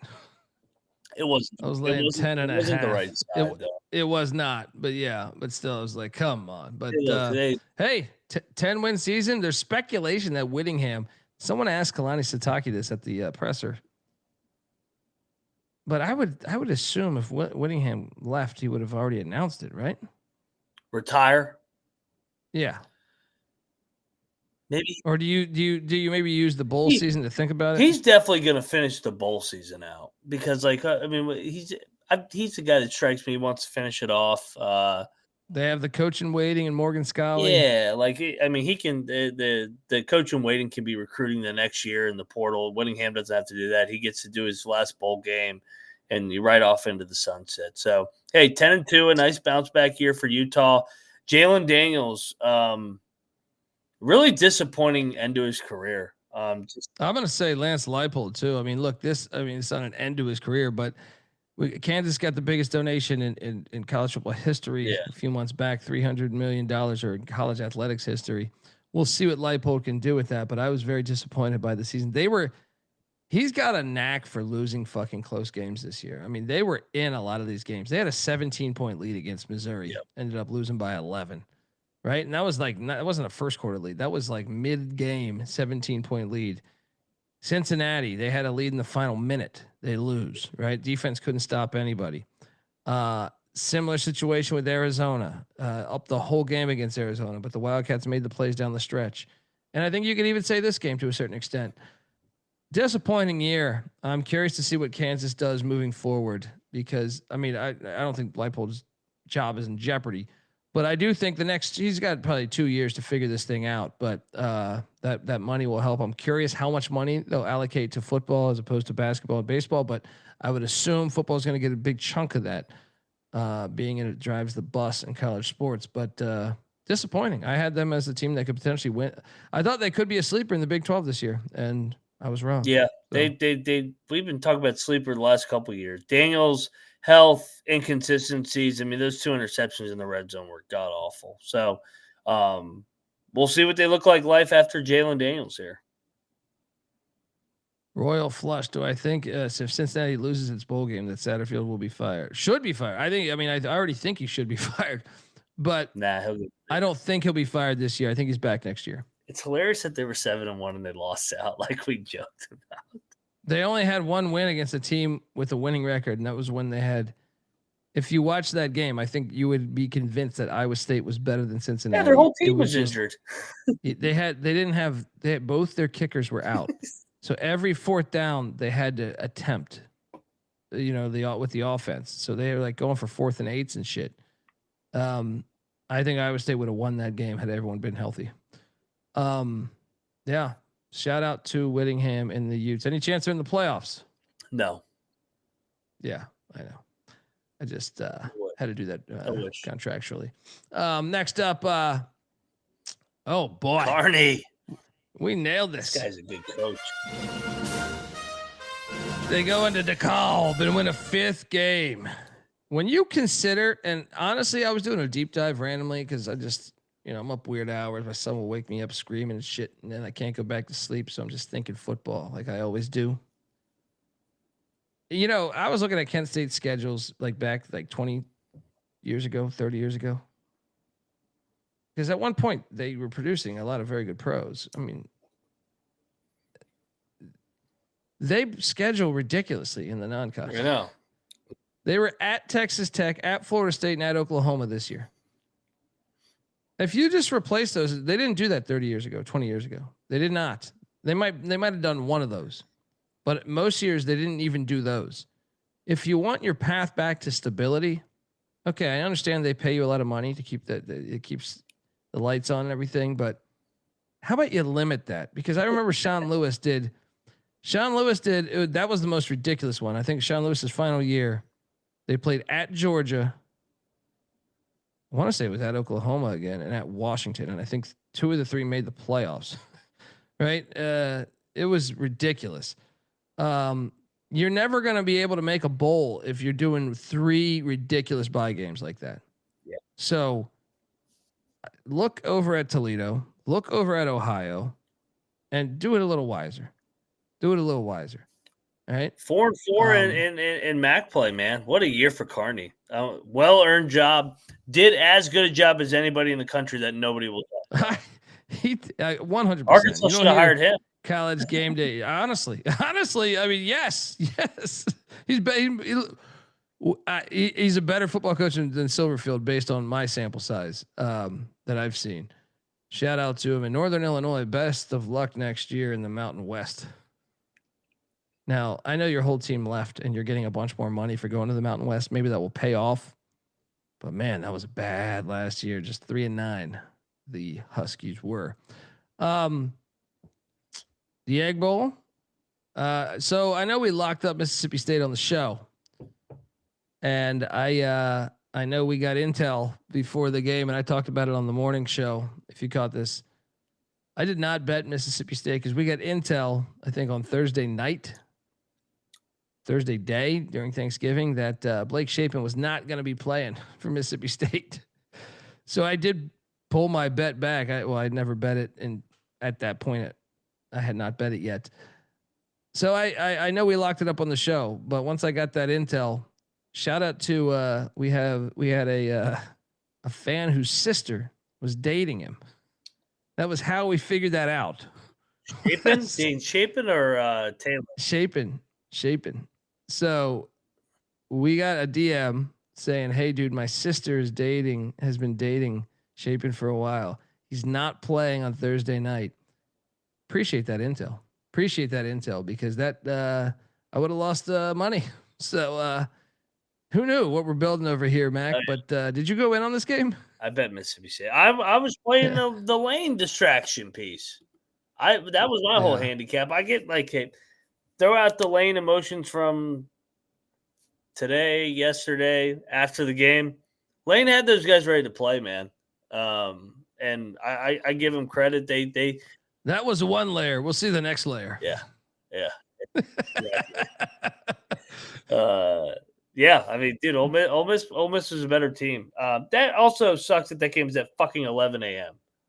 That should have been a night game. You fucking bastards. First off, it should be on Thanksgiving. Second of all, it should be a night game. That was a killer to the crowd. Yeah. Shout out to Weehawk with a great question here. Do you think any of these coaches who get fired from P4 schools will pull the Frank Solich? Yeah, Frank Solich was an interesting one because he was very successful at Nebraska, just not as successful as Tom Osborne, who's like one of the best coaches ever. But he went to Ohio and made them a winner year in, year out. I'm sure he had offers to leave, but he didn't. That's what I wonder is you saw Jason Eck re-signed today, by the way. Or not re-signed, but Mike Gundy would be the name. Yeah, because he's more old school and less portal and NIL. Yeah, I mean, I wonder. I mean, if you're in it for the right reasons, did you hear Rolovich's press conference? Yeah, I did. I saw him telling Duke to donate to their collective. Rolo is one that I truly buy. We've had him on the show. I truly buy that. He just when it was like Fitzgerald to a certain point. When Rolo got that shit dealt to him, and it was shit. He was volunteering at a high school. That's just who he is. You know what I mean? So I think some are after the bag of cash, and some are just I think they'd be coaching no matter what, right? They just want to help people, and they're connected to people, and they love the sport of football. So maybe we'll see some like Gundy. I think, especially at this point in his life, is probably like that too. The question is one of these schools? I'm curious because I never heard Gundy say it himself. His brother said it. So yeah, Gundy to Wyoming would be fucking Dude, great. that's what I mean. There's so many good spots that Gundy would fit right in, where he doesn't have to worry about the NIL and all the shit that he hates, and he can just coach ball, develop talent like he always has. Like Wyoming would be a great spot. Coastal would be a great spot. Yeah, dude, get him in the G5. He'd be great there. Yeah. And there's a path to the playoffs. Even the FCS, dude, I would be happy. Yes. Even the FCS, I'd be happy. Oh, dude, get Gundy to Wyoming. I'm in on that one. Let's go. Yeah. Matt wondering why it moved off Thanksgiving because these TV execs run the sport, unfortunately. And Morons. Guess what? They're also tied to the NFL. Like the same very networks that own college sports to a certain extent are tied to the NFL. I can just imagine that the NFL said, "Hey, we'd prefer not to." Whoa, what just happened? Am I out? Did I get fired? What just happened here? Go back. I'm not touching it. Really? Russians? They're in here? What happened to the slides? There we go. What happened? I don't know. Went over to Brooklyn too. I don't know what the fuck we're talking about. Next up, we have Air Force. This was the easiest bet all fucking year. This is my number one lock. I put so much money on the Falcons. Easiest fucking bet. They won by 21. I was on fire, man. I had a great Saturday and Friday. You went in on this one, right? I did. We should have put this one. I mean, we went 5-1-1 in the contest, but we should have put this one in there. We talked about me and Bet Detective. They killed them. They dominated this game. I'm surprised. We couldn't have put it in ours, but I did. It makes me want to think. How did we do? I did not. I don't think I got a chance to tune into your guys' show this week. I think this was the first one I missed just because it was so chaotic with travel and us having to go on Tuesday rather than Wednesday. I don't remember who you guys took. Oh my God, man. We had Auburn plus 6.5. Oh, that was fucking brutal. It was fucking bullshit. Yeah. So we went 4-3. 4-3. Yeah. Winning week. 4-3. 4-3, but not that Auburn beat's fucking brutal. You know what I hate is they don't open it up until because you could have got 7. We could have got 7 the whole week, but it doesn't open up until Friday. Yeah, you know what one we missed? We missed Utah. That was the only one we missed. We missed Michigan and Pitt, of course. Pitt. We'll get to them. Shout out to Troy Calhoun. Bad year, but at least you're stuck at the Colorado State in the final year. You're going to be playing them. Yeah. So, yeah, let's go. I cashed here. It's a lock battle against you and Bet Detective. Yeah. Jackets plus 14.5. Brent Key takes this game too seriously, dude. This game sucked. It does suck in that dome. Like it did not deliver like that. Dude, I barely I obviously watched it. I was not locked in on this game like I had been in years past because it wasn't the same that it wasn't on campus. It was so corporate. It was at that fucking dome. This stupid ass, dumbass security at that stupid bullshit piece of shit stadium is ID and Brent Key going to coach his team. They don't even know who Brent Key is.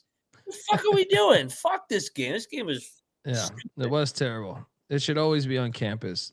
I hope How do you not know who Brent Key is? Yeah, it's like when Madison Square Garden didn't know when Ewing. Remember they almost arrested Ewing. That's worse. That's worse. Yeah, because he's a 7-foot Jamaican dude, and his jersey's in and the it's like, rafters. dude, what? And not only his jersey, they probably have a statue. If they don't have a statue, they need to have one, right? Yeah, just a terrible fucking game there, but easy money, right? Hey, shout out to Donaldson. You're coming around, huh? I don't want to sound like Kobe to a T, but this dome feels so soulless. It was horrible. It was so terrible. That's what I'm saying. You didn't even have the you couldn't even see the bands. Like, man, just the shots of like, whether it's Sanford Stadium, whether it's Bobby Dodd, 2 classic stadiums. It's college football. You took this rivalry out of what it is. And it was like a preseason game. Shout out to Booger. Shout out to Booger McFarland. He took a shot at the TV execs. He said this game should always be on campus. So I'll shout out him. He gets a game ball. Hey man, I didn't catch He gets that, a but game ball. amen to Booger him. gets a game ball. But I disagree with his take on Ole Miss should keep Lane Kiffin for the what? I know. He's telling you to get fucked, and you want to keep him there for the playoffs. Listen, he worked for ESPN. One for two is pretty good for that sorry ass. That is true. That is true. We'll take the wins when we can get them. Easy money though, and then easy money right here. Oh, great. As we had a field storming in Albuquerque, and my boy Jason Eck continues to kill it. 23-17 in double overtime. What a game. In my opinion, this was the best Friday game. Awesome game. Awesome watch. Dude, and he just re-upped at New Mexico. I had a feeling, like, because they were saying some schools might call this year. You know, we had him on the show. Go back and listen to the episode. But just meeting him, and I'm not going to say he's not going to ever leave for another job because he played at Wisconsin. I'm sure he's a capitalist by nature, and a better opportunity is a better opportunity. But he didn't strike me as a one and done guy. Mm-hmm. He's a former offensive lineman. His kids play on the team. I just didn't see it. Now, who's to say Kentucky doesn't call him? I don't know. But I'd still be pretty surprised. And what a great story for New Mexico. Had their heart broken when Mendenhall left. I don't even blame Mendenhall because Mendenhall's family was living in Logan. So why not go back to your family? So, but at the same time, I'm so happy for New Mexico, and it sucks that they're not in the Mountain West Championship. I saw some bullshit there, but what a joke. I mean, it's hard to dictate. Someone's going to get fucked over. You have 4 teams with the same record. How the fuck do you do this? They should just push the championship game back a week and then have them all play each other. You know? Are we shocked that they picked Boise and UNLV? Well, here's the thing. That this is why it sucks. I believe their computers. I don't believe they told lies, but Boise and UNLV were more attractive plays for the power conferences. The power conferences didn't want to. They based on New Mexico being terrible of late. So they're more attractive plays. Like Notre Dame putting Boise on the schedule is the reason why they're in that game. UNLV had a series of them too, I believe. They had UCLA and they had who else? It was somebody else too, right? I know New Mexico played Michigan, right? But New Mexico, some of their other games were like New Mexico State. UNLV played Miami, Ohio, who's in the MAC championship. Who's the other Power 5 they played? Didn't they play another Power 5? They played another. They played UCLA, Miami, Ohio, and someone else that I thought was decent. But either way, San Diego State. It's the nature of the beast, unfortunately. But what a season! 9 wins, tied for the championship game. I appreciated his tweet saying that we just beat UNLV and San Diego State. So in the past 2 weeks, so we should have the right to play Boise because we just proved your tiebreaker.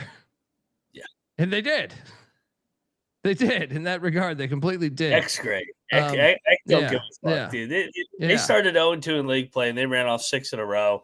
The guy can coach football. You saw it. And this is why, going back to Oregon State, they should have gave Vegan his time because Eck was there at Montana State at one point. Mm-hmm. What he did at Idaho was great.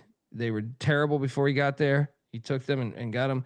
The guy is a great fucking coach. That's why he is destined, I think, to be a Power 5 coach at some point. But I do believe Wisconsin. Yeah, I do believe almost like Braum at Purdue.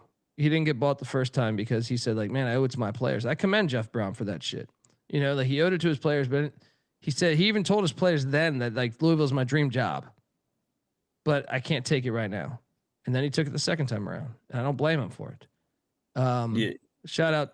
What's that? Bronco wasn't going to let him in the Mountain West Championship. Oh, that was ridiculous. Bronco all of a sudden is an analytics guy going for it. So if you watch this game, they storm the field, and then Jason Eck goes to the weight room at New Mexico to watch because if Utah State had just beaten Boise State, New Mexico was in. Yep. And we'll talk about Utah State in a second. But Temple, we did lose money here. This is my first loss of the week, really, with Temple with the points against North Texas. North Texas won. They dropped 52 on them. Nice win for Eric Morris agency. Yeah, I don't really have much to say besides that. This is the game we could talk about because, all right, I've been watching Bronco Mendenhall since he first became a head coach, and you could even argue. I mean, this one. What was this? I have never seen some shit. It's almost like he knew.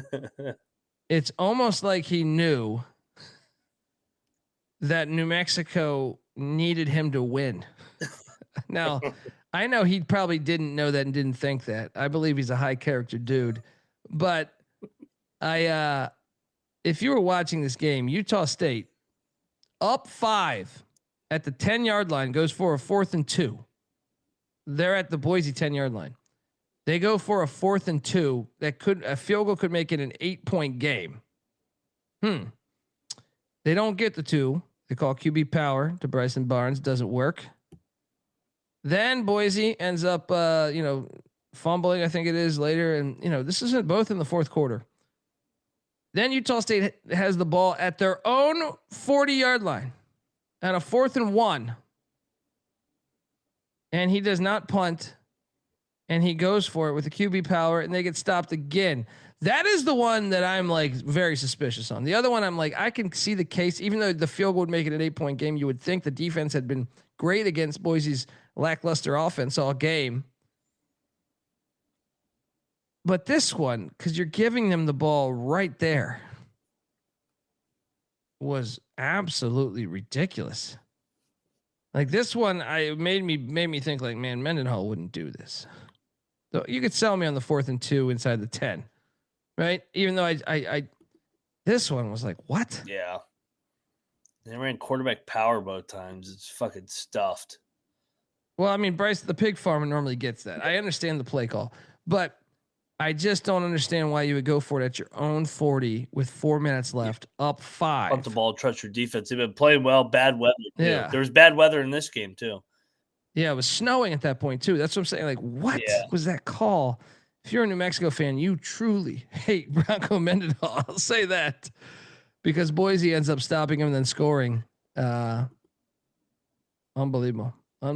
Yeah. This was a great game too, though. Both the Mountain West games delivered. Tell you what, Boise better be glad that better be thankful that they got Mendenhall now, because I don't know if they're going to get him in the future, man. He has turned Utah State around quickly. Eck wasn't as much a rebuild job just because Mendenhall got them out of the gutter last year. He got them at least respectable again. But this is back. And he put the culture intact, I would say. Even though a lot of the team left, there was still a chunk of players that were there. There was a jolt of energy, Yeah. But this is back-to-back years. Mendenhall comes in right away, boom, instant. Well, and here's the thing. When Mendenhall was at BYU and even at Virginia, he was Boise's kryptonite, man. Yep. So Boise, get ready, man.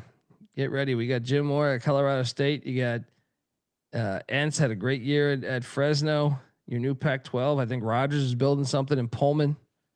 Is New Mexico going to Pac-12? No, they're staying in the Mountain West. It's dude. That's why I kind of hope Mullen takes the Memphis or Kentucky job, because Eck and Calhoun will have smooth sailing. No shit. Right? Smooth fucking sailing. Yeah. No. Well, we'll see who Vegas would hire. They've done pretty well with their hires recently. So, but yeah, I agree. Yeah. But we cashed on this, by the way. Cashed on Utah State. Let's go. Yeah. Next up, Texas A&M. I lost money on this. This was the best game Arch Manning ever played, in my opinion. Mm-hmm. A&M might be a little bit overrated. Maybe I'm praising them too much. But either way, Texas does not deserve to be in the college football playoffs. At all. Like, without question. But great win. Something to build on for next year. And if Manning can play like that consistently, you might have your guy. Your thoughts on this one? Yeah. Great atmosphere, by the way. Right? Yep. I mean, you knew it would be Texas. So like Texas, it's funny. Like, you're disappointed you missed the playoff, but you beat Oklahoma and you beat Texas A&M in the same year. So to a certain degree, you're satisfied, even though your three biggest rivals maybe in the college football playoff when you add Texas Tech in there as well. It's hilarious. But yeah, second half, that crowd got into it. They got stops. I'm not a believer in Texas A&M. They played the whole bottom half of the SEC. I like Elko as a coach. Marcel Reed has had a bad second half of the year, and that turf was fucking terrible, though, dude. But he started turning the ball over in that South Carolina game. Like, I mean, if you're down 30 to South Carolina, I have some red flags. Yeah, I mean, I still think they're as dangerous as any team in the playoffs, but yeah, I mean, Texas outplayed them the second half, specifically the second half. Yeah. Credit to them. I thought it was chalky. Everyone, you guys battled me here. Yeah, you guys want to battle. The horns. Yeah. Per Herb Street saying, is Texas still a bad win for Ohio State? Here's the thing, like, no, it's a good win for Ohio State, but I also think you caught them at the most perfect time. Yeah. I mean, I would still take Ohio State to beat Texas tomorrow because I don't think Texas is that good, but Arch Manning was fucking terrible for like majority of the season. But majority of the season, and I think you know this, but yeah. Well, in the narrative that they're going to miss the playoff because they scheduled Ohio State stupid. You're missing the playoff because you lost at Florida. Yeah. All you had to do was beat Florida, and you're in easily. And you should miss the playoffs because not only did you lose to Florida, a 4-win team, you never had the lead in that game. Also, Kentucky just got waxed by Louisville. No one talks about that. Texas needed overtime and even went down to 4th and 1. Fucking Stoops. And then the Mississippi State game, like against shitty teams, you were not good this year. You barely got past, and you needed everything to go right for that. We ate shit on this one too, dude. This fucking took, what did I get, like 29 points? Fucking Cignetti's such a dick. He's fucking fuck you to everyone. 56-3. Barry Odom, why did you leave UNLV for Purdue? Especially, I wonder if he has buyer's remorse. Or I'm sorry, just the fact that Arkansas is open and he was there, and Arkansas would have hired him, I think, with his ties to Arkansas. But instead, he took Purdue, and he's going to be a rich man regardless. But I question the move. What a dominating win for Indiana. Are they the best team in the country? I think so. I've said it all year. I think they are. I know everybody likes Ohio State, and Ohio State did get a really impressive win this weekend. Best win of their year. But Indiana undresses teams week after week after week, and they have the best road wins too. Yeah. What a fucking asshole. Just destroyed again. It's like the same game as last year. I'm like, what the fuck, Purdue? How are you not any better? We hit on this with the Wildcats sticking it to the Sun Devils, 23-7. Is it fair to say that Arizona should probably be in the playoffs? I mean, not the playoffs, the Big 12 championship. Wow. That fumble by BYU, man, I felt like Arizona was the better team that game. So then you change that outcome, and Arizona's in the playoffs. Or I'm sorry, in the championship game to get to the playoffs. They're hot right now, man. They're fucking hot, and took these Wildcats. We all did. This triple lock. Yep. They won 5 in a row to end. And these idiots wanted Brennan fired. He's 9-3. 9-3, and also they have a 3-point loss to Houston the game after the BYU game. So like those two games. An overtime loss to BYU where like they fumbled the ball forward, fucking Dave Casper style, right? Yeah, they should at least be 10-2 or not 11-1, something like that. Yeah. Great second year for Brent Brennan. The guy can coach. Next up, we had this one. How about this one, man? I didn't bet this. I stayed away. Did you go in on this? I went in on the Pokes, man. They competed. 20-13. Another one-score game for Matt Campbell that he won. But how about Matt Campbell? A lot of injuries. Still an 8-4 season. Shout out to Iowa State. As long as he stays around, you're going to be contending every year. Yeah, agreed. 8-4. Them and Iowa are the same program, over and over and over again. Shout out Matola. Thank you, buddy. I've been waiting for this. We argued on this. I am stupid. You are smart. I was wrong on Brent. Brendan, you were right. You are the best. I'm the worst. Great Billy Madison reference. And he also says, what does BTFD mean? I don't know. What is BTFD? Either way, fuck Arizona State, he says. And yeah, let's go. Belt to fucking, I don't know. I thought it was belt to ass, but then that's D. What is BTF? That had to be your bull. Belt to fucking dick. Bob, I'm telling you, Iowa State fucking does this every year too now. Campbell and Ferris are like the same fucking coach. They just fucking win. I do love. I'm a sucker for some Iowa football, especially not that filthy FCS team in the dome. They were in the like Drake. They were in the Big 12 title game last year. Oh, bear the fuck down. Bear the fuck down. Okay, there we go. Where you're going, beat the fucking dick in. Oklahoma State 1-11. Great season. Good job. Aren't you glad you fired my gun, you fucking losers? Like, what was the point? Unbelievable. Look at that. How about this one? I took fucking Louisville. You clowns went with Kentucky. I didn't know that. I thought they'd be fighting for his job. 41-0 Louisville. That will get you fired. Shout out to the Cards. It's personal for the Browns, man. You got to remember his dad was there in Louisville. Like it's personal. This is a C-note game here. Shouldn't it have been personal for Stoops? His fucking GM left for Louisville. True, but reading about how great Brown is. Stoops played at Iowa. It's just it's supposed to be it's all over the place. Best friend. Shout out to the Cards. I thought the SEC was such a gauntlet. By the way, I do appreciate Mario Cristobal bringing that up. He said, if it's such a gauntlet, why is Louisville beating Kentucky? He's like, Texas needed overtime at Kentucky. Yeah. He was like, Louisville just beat him 41-0. He caught out that shit. And he caught out Clemson sticking it to South Carolina and Florida State sticking it to Alabama. I think the man's got a point. And Georgia, he might not know when to kick a field goal, but he knows when to bring that shit up. And Georgia Tech lost by 7 to Georgia. Yeah. It's fucking SEC. Like, pump the brakes. Saw somebody in the chat talking about Texas' schedule. Get the fuck out. You lost to Florida. Texas' schedule was not that hard. No, it wasn't. It was not that hard. They gave you Kentucky, Mississippi State, and Vandy. Now, Vandy's good this year, but I'm just saying, you also had Sam Houston State and San Jose State on the schedule. Yeah.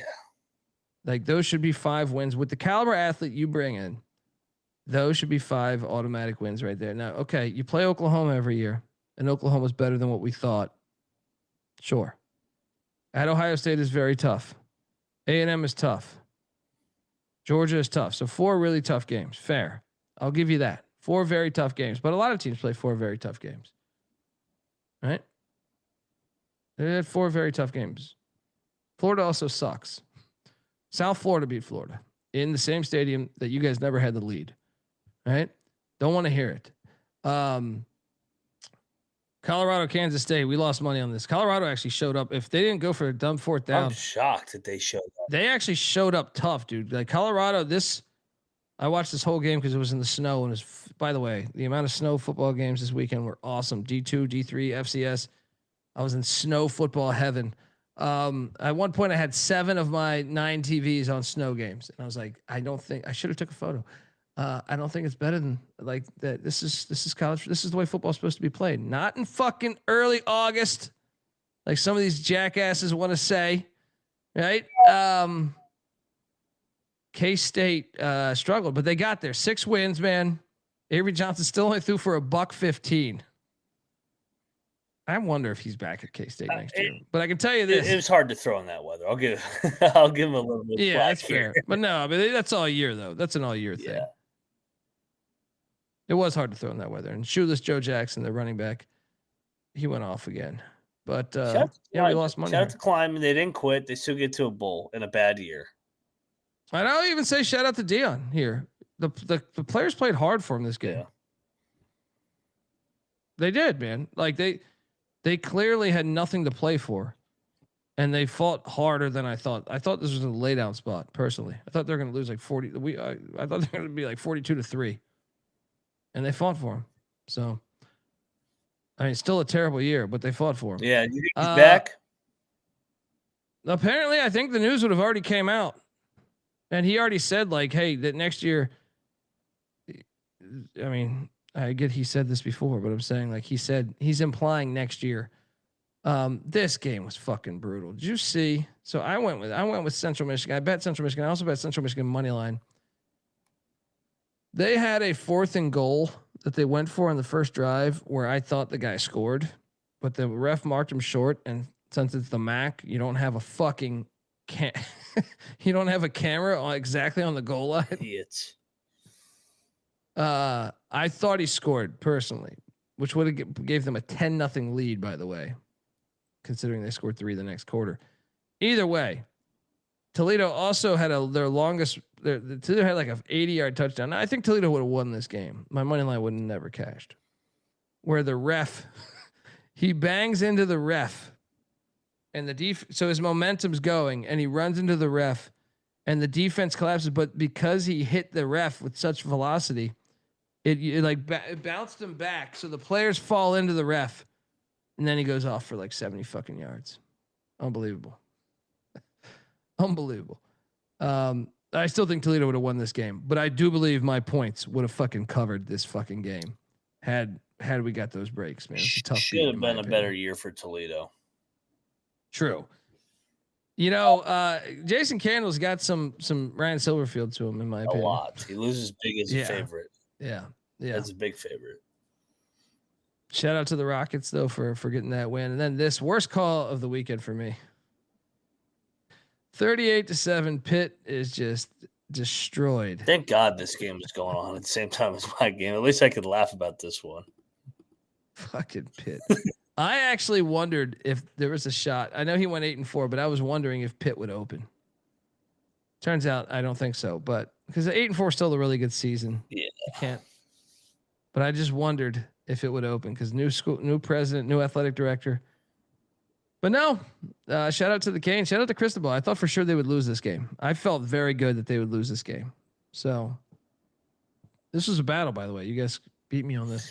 I beat you with the U. They hit him in the mouth and they did not let up. And they were going for style points because they're getting ready to get fucked over by the committee for Notre Dame. Yeah, we'll see. We'll see about that. From one bad game to another bad game. West Virginia and Pitt fans. I said Dub V was live because Texas Tech had clinched already on the Saturday pregame show. I was like, why is Texas Tech not even playing for anything? Yeah. Take a shot on Dub V on the money line. Wow. That was done 5 minutes in. Where are you at with year one, Rich Rod? It was what it was. Looking back on it, that was a dream crusher at Arizona State. They had battled back. If they win that, then they have a shot to make a bowl. Once they got down like 14-0, Rich Rod treated it like a fucking preseason non-con game. He played 3 quarterbacks again. I was like, what the fuck is this? That was a painful watch. Shout out to Texas Tech. They kicked our ass from beginning to end. They look like the team that invested $30 million in their roster. We look like the team that had about $10 million or $5 million in our roster because we got killed. Yeah. Then we had Ball State, Miami, Ohio. I think I took the points. What was the line again? It was like 20. What was this line? No, Miami, Ohio covered. I didn't bet this game, but Miami, Ohio's in the MAC championship. Chuck Martin. You got to give it to him. Got to give it to him every time. Shout out. And I think you had the Redskins here. Yeah. So shout out to that. Next up, this was easy money. Triple lock or double lock, at least on Clemson. Contest play. 28-14 against South Carolina. We didn't have the luxury of having this game on our card because it was ass. But I mean, it's kind of the what I expected. Beamer's going to be on the hot seat next year. Yeah, 4-8. I mean, he had Dabo out there saying new athletic director though. What did he say? Dabo was going out of his way to pump up Beamer after the game, like politicking for him. I go, oh, this is what you know. Dabo's like, keep him around because South Carolina, Beamer's a little overrated and overhyped. And then this one, shout out to all the Buckeye fans. I know we have a they're such a passionate fan base. They can. They're in our. Ohio is football through and through. Don't get me wrong. But they're so passionate. Just Ohio. They care about their Buckeyes. So sometimes we'll get a lot of flack for talking about the schedule. Rightfully so. I mean, Ohio State. You watch this game, you're like, man, they're supremely talented. They're supremely talented. I knew that all season. I just wish they would have got a little more of a test, but that's not their fault to a certain extent. Putting Grambling on the schedule is their fault, but it was not their fault that Texas wasn't as good as people thought, and it wasn't their fault the Big Ten gave them that schedule. This was an ass whooping, dude. Yeah. And look, I think that I still think Jeremiah Smith fumbled the ball out of bounds, but who cares? They still would have won the game. Mm-hmm. Like, to me, like either they shouldn't have reviewed it, or if you review it, that's a fumble and out of bounds because his first step was out of bounds. But either way, Michigan couldn't even get a touchdown. They would have not won this game any way you slice it. Shout out to the Buckeyes. Loved it in the snow. Everything that Detroit Lion football should be before that franchise was deleted in the 70s is what when you watch these Michigan games, when you get the snow. And I couldn't help but think, with Michigan State playing at that bullshit stadium, that game would have been in the snow had they not sold their souls. But shout out Buckeyes, man. I thought Ryan Day had a great answer, so I'm just going to let the scoreboard speak for itself. Great answer. I like that shit, man. Buckeyes rolled, man. They look good. And I'll tell you this, Julian Sain's a beast. They had that early pick where had me very concerned. Yeah. The California boy in the snow. I was like, oh, man, Michigan's going to get him. Man, the second that he threw that interception, after that and the rest of the game, he was on fire, man. He was dissecting that fucking defense. Your thoughts on this one? Yeah, I think you hit the nail on the head. Michigan, Michigan came out and ran the ball first drive, but they get 3, stalls out. Then the next drive, they get almost a pick 6, but then that drive stalls. When they only were able to get 6 there, it was like, you're going to have to finish eventually one of these drives. And they never came close to really scoring after that. So Underwood only had 60 yards throwing. Ohio State kicked their ass. And Ohio State fans, you don't need to win the Natty this year to be happy. You got your wish. So when you get upset in the playoff, you can't bitch. All you said you wanted to do was beat Michigan. So if you get beat, don't be calling for Ryan Day's head. I'm not even saying they're gonna get beat, dude. Like, I didn't know how good they were. They flexed honestly. They flexed it. Yeah, that's what I'm saying. I think it's fair to say that. I think it was fair to say that because I don't think anyone on their schedule. Like, I don't even view Washington as a good football. I know Washington's schedule says what, 8-4 or something, right? 9-3, whatever it is. I think it's 8-4. I just think they're kind of phony. As an 8-4, I look at them more like a 6-6 type of team. So I'm like, I know Husky Stadium is a tough place to go into, and credit to Ohio State for winning that. But I just don't. If that's your best win prior to this game, I was like, or Texas and Arch Manning's first ever start. Mm-hmm. I didn't know what to really deduce from the schedule. This, even though you could say Michigan's offense has been an issue all year, in similar vein to Oklahoma, Michigan's been winning the games. So. Ohio State looked really good. They did. They look fucking really How about fucking Patricia? Good. Yeah. Now, I guess I should have kind of expected that, knowing that Michigan's offense is complete trash. But overall, for the whole season, he's been phenomenal. I mean, Michigan only had 160 yards of offense, 163 yards of offense. They got their ass whooped. This was an ass whooping. Yeah. Beat down. Yeah. Shout out to the Buckeyes. What do we think of Sharon? I think he's on the hot seat. I thought, honestly, if you want me to evaluate Michigan's season, I thought they were the best under Biff Poggi. Yeah. Biff Poggi, the 2 games that he was their head coach, they looked better than the games that he was not head coach. So that was a disappointing year. 9-3 with very little quality wins. What was the best win? Nebraska? Washington at home? Probably Nebraska. Yeah, I mean, that they lost every. The problem with so everyone's finding out about this problem right now of I've heard so many people bitching about Duke being in the ACC championship, and I'm like, I get it, But this does happen in the NFL. I can count you like 30 fucking years this happened in the NFL where the team that wins the NFC West at like 9-7 and your second or third place team in the NFC East is sitting there at like 10-6 and they never make it. This shit happens a lot in a few different sports. But the schedules are we hit on this 2 years ago when this shit first happened, when we first saw the schedules. I took Louisville to win the ACC. I forget who else. I took someone else in the Indiana last year. I said, go back and listen to our preview for last year. I go, dude, there's a world where they could run this table and just lose to Ohio State. Yep. Now, I didn't bet for them to go 11-1, but I said that schedule. I go, man, there's just too many teams in these fucking conferences, right? Well, in the Big Ten specifically, I know everyone's shitting on the SEC because they should have 9 games. Everyone should have 9 games. But the Big Ten has so many shitty teams. So you look at Ohio State and Washington and Michigan, those 3 specifically, I think you could throw Oregon in there too. They didn't play a lot of good teams. Like, just go look at the schedule. And you're like, I mean, what do you value as a good team? All those teams didn't play. There's too much dead weight in the conference. That's why, like, they're trying to get that private equity deal done because the teams want, like, Northwestern, even Minnesota, who I think is probably the closest to being a decent team. I still think they're very Wake Forest-ish. You know what I mean? Like, so there's a lot of dead weight in the conference. Like what UCLA. I don't think Nebraska and Washington are nearly as good as what their records say. But Ohio State, Oregon,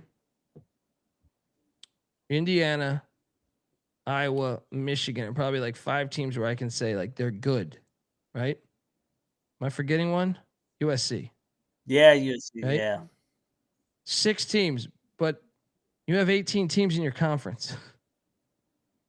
You know what I mean? So it's like 2/3 of your conference is dead weight. You know what I mean? That's just the reality. Yeah. Like they're dead weight. Amen. So like looking at the schedules, there's a reason why I took a future on Nebraska to make the playoffs. There's a reason why I took a future on Washington to make the playoffs. Did I like their rosters? No, I didn't. Terrible. I just thought the path was there for I was like, man, they don't play a lot of good teams. So yeah. Wake Forest dead weight historically this year. Wake Forest was good, but you get my point. I don't even think Illinois qualifies as a good team to me. Yeah. No, yes. The ACC, you could say the same, but the difference with the ACC is I feel like they're all kind of on the same level. The Big Ten, the problem is you have like 4 or 5 super elite teams, and then you have a bunch of. So in the ACC, what makes it appealing, in my opinion, it's similar to the Big 12, is that you have a bunch of teams on that level, right? And that bottom tier in the Big Ten is so bad. Yeah. That's like Maryland and Rutgers and shit like that. Like, even like, I know Oklahoma State was 1-11 this year, but like most years, you're thinking, okay, they're a dangerous team because their offense, they could put up points. You know, I feel like you respect them more than it's like, you know what you're getting with Rutgers. Rutgers is never a threat to beat anybody good. Right? Northwestern for the most part too, even though I know that Fitz got them in the Big Ten West to the championship. So yeah, I mean, I get your point. You're right to a certain extent. Like the ACC doesn't have super elite teams. There's no Ohio State, Big 12 too, but at least like each week we know, hey, this is a pretty even game, right? So I think that changes your perception of the conference because you're like, man, I don't know who's going to win this game. When you see Ohio State, Rutgers, and you know, like, and you know, whatever, Oregon and Northwestern or something, you're like, God, you know, UCLA, Penn State. Even though I know UCLA upset them because Penn State was a mess, but I'm just saying, like, there's. And I forgot to add Penn State. It's just hard to get excited about those games. When you're going through those games, you're like, man, this is 3 touchdowns. This is a 3 touchdown spread, a 4 touchdown spread. In the ACC and Big 12, you're like, okay, I don't know about this game. This is a 6-point spread or something, So I think it's a different feel when you're going through the schedules in the Big Ten. It's a big problem for the Big Ten. The SEC does not have that. The SEC doesn't have maybe the super elite teams this year, but for the most part, the SEC, you're like, yeah, okay, Arkansas, Mississippi State, Kentucky are trash. But the other ones, you're like, I don't know, they could lose this game. Yeah, I mean, they could lose going this to game. Florida. Yeah, that's what I'm saying. Like, Florida, even though they suck, they're capable of beating because you. they have talent. I don't get that feeling with Rutgers. You know what I mean? I don't get that feeling with Maryland ever. With Maryland, and I've watched Maryland my whole fucking life. I grew up having to watch Maryland because regional TV in the 90s you were stuck with. So, yeah. Anyway, shout out to the Buckeyes. Houston and Baylor were doing battle. Hey, we hit on this. Is Aranda fired? No, they announced he was coming back. It's crazy. Did you miss that? I saw I saw the rumors. I didn't know if it was official. That's kind of crazy. Yeah. Rob, the basements are. I disagree. I just think there's more. Well, first off, the Big Ten has more teams than every other conference, so I think their basement is bigger. I think their basement is bigger than any other conferences, in my opinion. I mean, especially like to me, what like Northwestern and Minnesota, they got the bowl games this year, but I don't know like. Cal in week 2 stuck it to Minnesota. You know what I mean? Like I don't know that they're actually good football teams. So I think it's just a little bit bigger, and which makes sense because they have more teams than every other conference. We cashed on Fritz here. I don't know if you have any other thoughts on this game. Baylor's a shit show. A great year for Houston. Year 2 Fritz, 9 wins. They jump up from 4 wins. So that's the trajectory we thought with Fritz.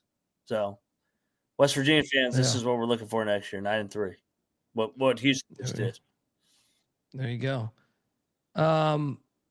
ECU and Florida Atlantic. Oh, you went with Florida Atlantic. You got in front of the freight train known as my Pirates. Yeah. Unbelievable. 42-3 blowouts with the road teams in that early window. The early window, this was awful. 42-3 at halftime. Yeah, this is god awful. Hey, I know we're a gimmick ass team, but 8-4, I'll take it. Let's go. Well, and now you have other coaches back. I do not believe Rutgers would be in the hunt in the Big 12.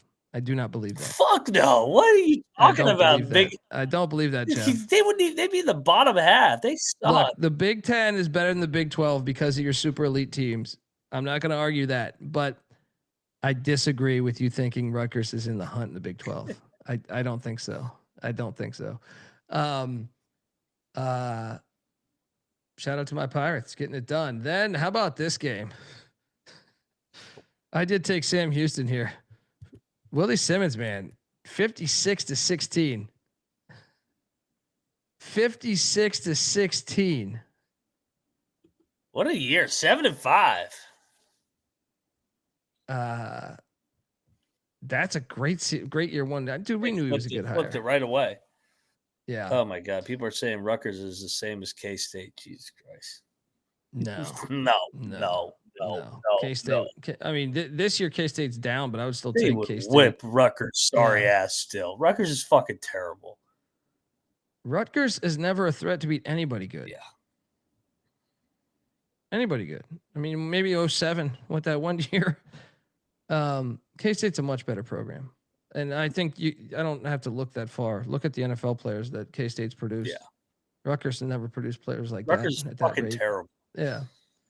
I mean, shit, Ohio State just won a national championship with K-State's quarterback. What are we talking about? Yeah. We'll see if you can do that again. FIU, great season. We were all over that over. Let's go. We locked up this. There's a little dust up, a little dust up on the 50-yard line. Did you catch this drama? No, I didn't. Was this at the end of the game? Yeah. Already ran it up on Walden? Well, there's a story behind this. So Walden was super pissed that Delaware scored. I think they kicked a field goal to go up to 61. But they were planning to walk it off, and Walden called timeout. Hilarious. So that's why both sides, two sides to every story here. But Delaware says, well, they called timeout. They want to keep playing. Why not score? Play, baby. Play to the final whistle. 61-31. And shout out to Delaware for bowling. Them and Missouri State are going bowling because of there wasn't enough teams. So let's go. Let's go. This we cashed, man. We cashed on both those FCS teams jumping up. They did a great job this year, both of them. Yeah. Both right. should be in bowl games. Yes. Shout out to all right. Is Walden fired? UTEP is bad, man. They're in the Mountain West. I love the Mountain West grabbing Northern Illinois and UTEP. Not the best years leading into the Mountain West. He might get one more year because this was year 2, but man, there was no indicator that. If anything, I think they got worse from year 1 to year 2. You agree? Yeah, they're gimmicky as hell. Them and Sam Houston are fucking awful, those two. Every time I watch them, like, good God, no thank you. I'm not watching these two again. Then we had this, man. I was feeling so good. We're up 14-0. 14-0. And we're getting 17.5. So we're up 31-0. This is ridiculous. This is when I knew the chalk was and we don't cover. This is when I knew the chalk was feasting early. When BYU covered, I go, oh, come on. Come on, man. This was brutal. 41-21 BYU goes 11-1. They still get zero respect. Zero respect. Yeah, people don't even mention BYU as a good team. They just go 11-1 again. Here's my thing. Is like, at what point do you have to like? Okay, at what point do you just say enough's enough? Like, how many years in a row do they have to do this? Yeah, I mean, they win close games because that's kind of their style of play. But they're a good football team. They don't beat themselves, and they had a freshman quarterback this year. This is an unbelievable job. They lose Retzlaff. Bachmeier comes in. Boom, 11-1. Sataki, I saw he's flirting with that Penn State job. And this will remind people that although if Georgia was to play BYU, I would take Georgia. But I will say BYU has played almost double the amount of road games as them. Okay. Would they be favored? But how many times have we seen? Well, football shouldn't be what if. Yeah. Football should be play it on the fucking field. Yeah. I hate fucking people that. So who mentioned this the other day? Some fucking talking head was like, Notre Dame would be a 14-point favorite over BYU. Okay, give me the points of BYU then. Okay, well, why play the games, right? Super Bowl III, the most famous fucking Super Bowl, right? I think in NFL history, the AFC, if you don't know the history on that, the AFC was potentially going to fold, right? And Broadway Joe knocks off Johnny Unitas. Unbelievable, right? I mean, there's a million of these fucking examples you can do. Boise State, Oklahoma, Fiesta Bowl, right? Like, the point is 11-1. Anybody that goes 11-1 seriously should play in the playoffs, in my opinion. Yep. And the playoffs should be big enough where it covers every single. If you have 136 teams, any fucking team that goes 11-1, I don't care if it's the CUSA, you should be playing in the postseason. I can't harp that enough. You deserve the postseason. That is excellence. That is fucking excellence. Anyway. Yeah. They just hate BYU because it's a different way of doing things. They're good, man. It's a good football team. Yeah. Georgia Southern is taking on Marshall. Was taking on Marshall. This one was disappointing. Unbelievable. Didn't the bet detective take Southern? Yeah. I think he did. You got him. Clay Helton is. I think if you're a Southern fan, you actually wanted to lose this game because Helton's probably coming back. They fired the whole defensive staff. That's the problem. Sure. Yeah. At some point, it matters who you play. Okay, but like also, it matters how many times you go on the road. The hardest thing to do in the sport is win on the road. Without question. I believe that to be true. I think most coaches would tell you that, at least when I've interviewed a lot of them, I feel like they'll say that. Well, why do you have such a discrepancy? Road games. Right? Okay, we know. We I just told you I think the Big 10's better than the Big 12. Right? As a conference, they have better but it's still, if you hit the road double the times, then that to me means something. I thought we were talking about, but I thought people were trashing BYU because I was getting ready to read off BYU's resume. Like ECU, you just went over it. They went 8-4. They went in there and fucking beat ECU by 3 touchdowns. They won at Arizona, 9-win team. They went across the country, by the way, for that. Yeah. They went to Iowa State and won by double digits. That's an 8-win team. Cincinnati, another 7-win team. They had one loss in Lubbock, which is a hard place to play on College game day. They're good, man. They're good. Yeah. I will. I will close my ears with the Redskins game. I just covered. I covered. That's all I wanted. I thought I was getting ready for dude. There's no college basketball on. I was like, all right, I'll fucking dip into the Redskins game here. I wish college hoops had a game. I would have bet on that. I'd be watching that over my sorry ass Redskins right now. Yeah. La Tech, Missouri State, man. How about La Tech pulling this one out 42-30? Dude, he lives on. Whether it's Helton, whether it's Cumbie, I look forward to fading him next year. 7-5. This game was awesome. This next one, the Tops in Jacksonville State. I watched this whole game. This was a great football game. No one is arguing BYU isn't good. No, maybe not in this chat, but on the national media. No, but what was it? What was your point then, dude? I thought you were saying at some point the schedule matters, right? To me, like 11-1 is it needs to be a big enough playoff where if anyone goes 11-1, because here's another thing with conferences going to 9 games, which I'm in favor that we should all be on the same level with your Power 5 conferences, but it also means that the scheduling will become less and less where you schedule a JMU. I mean, JMU here's a perfect example. In 2011, I think it was, you'd have to double check this, 10 or 11, JMU beat Virginia Tech at Virginia Tech. And they were top 10, right? JMU was still in FCS, but JMU had future games against them scheduled, and Virginia Tech canceled them all. Virginia Tech also canceled East Carolina's series. East Carolina beat them, I think, 3 times in like a 5-year stretch or 6-year stretch.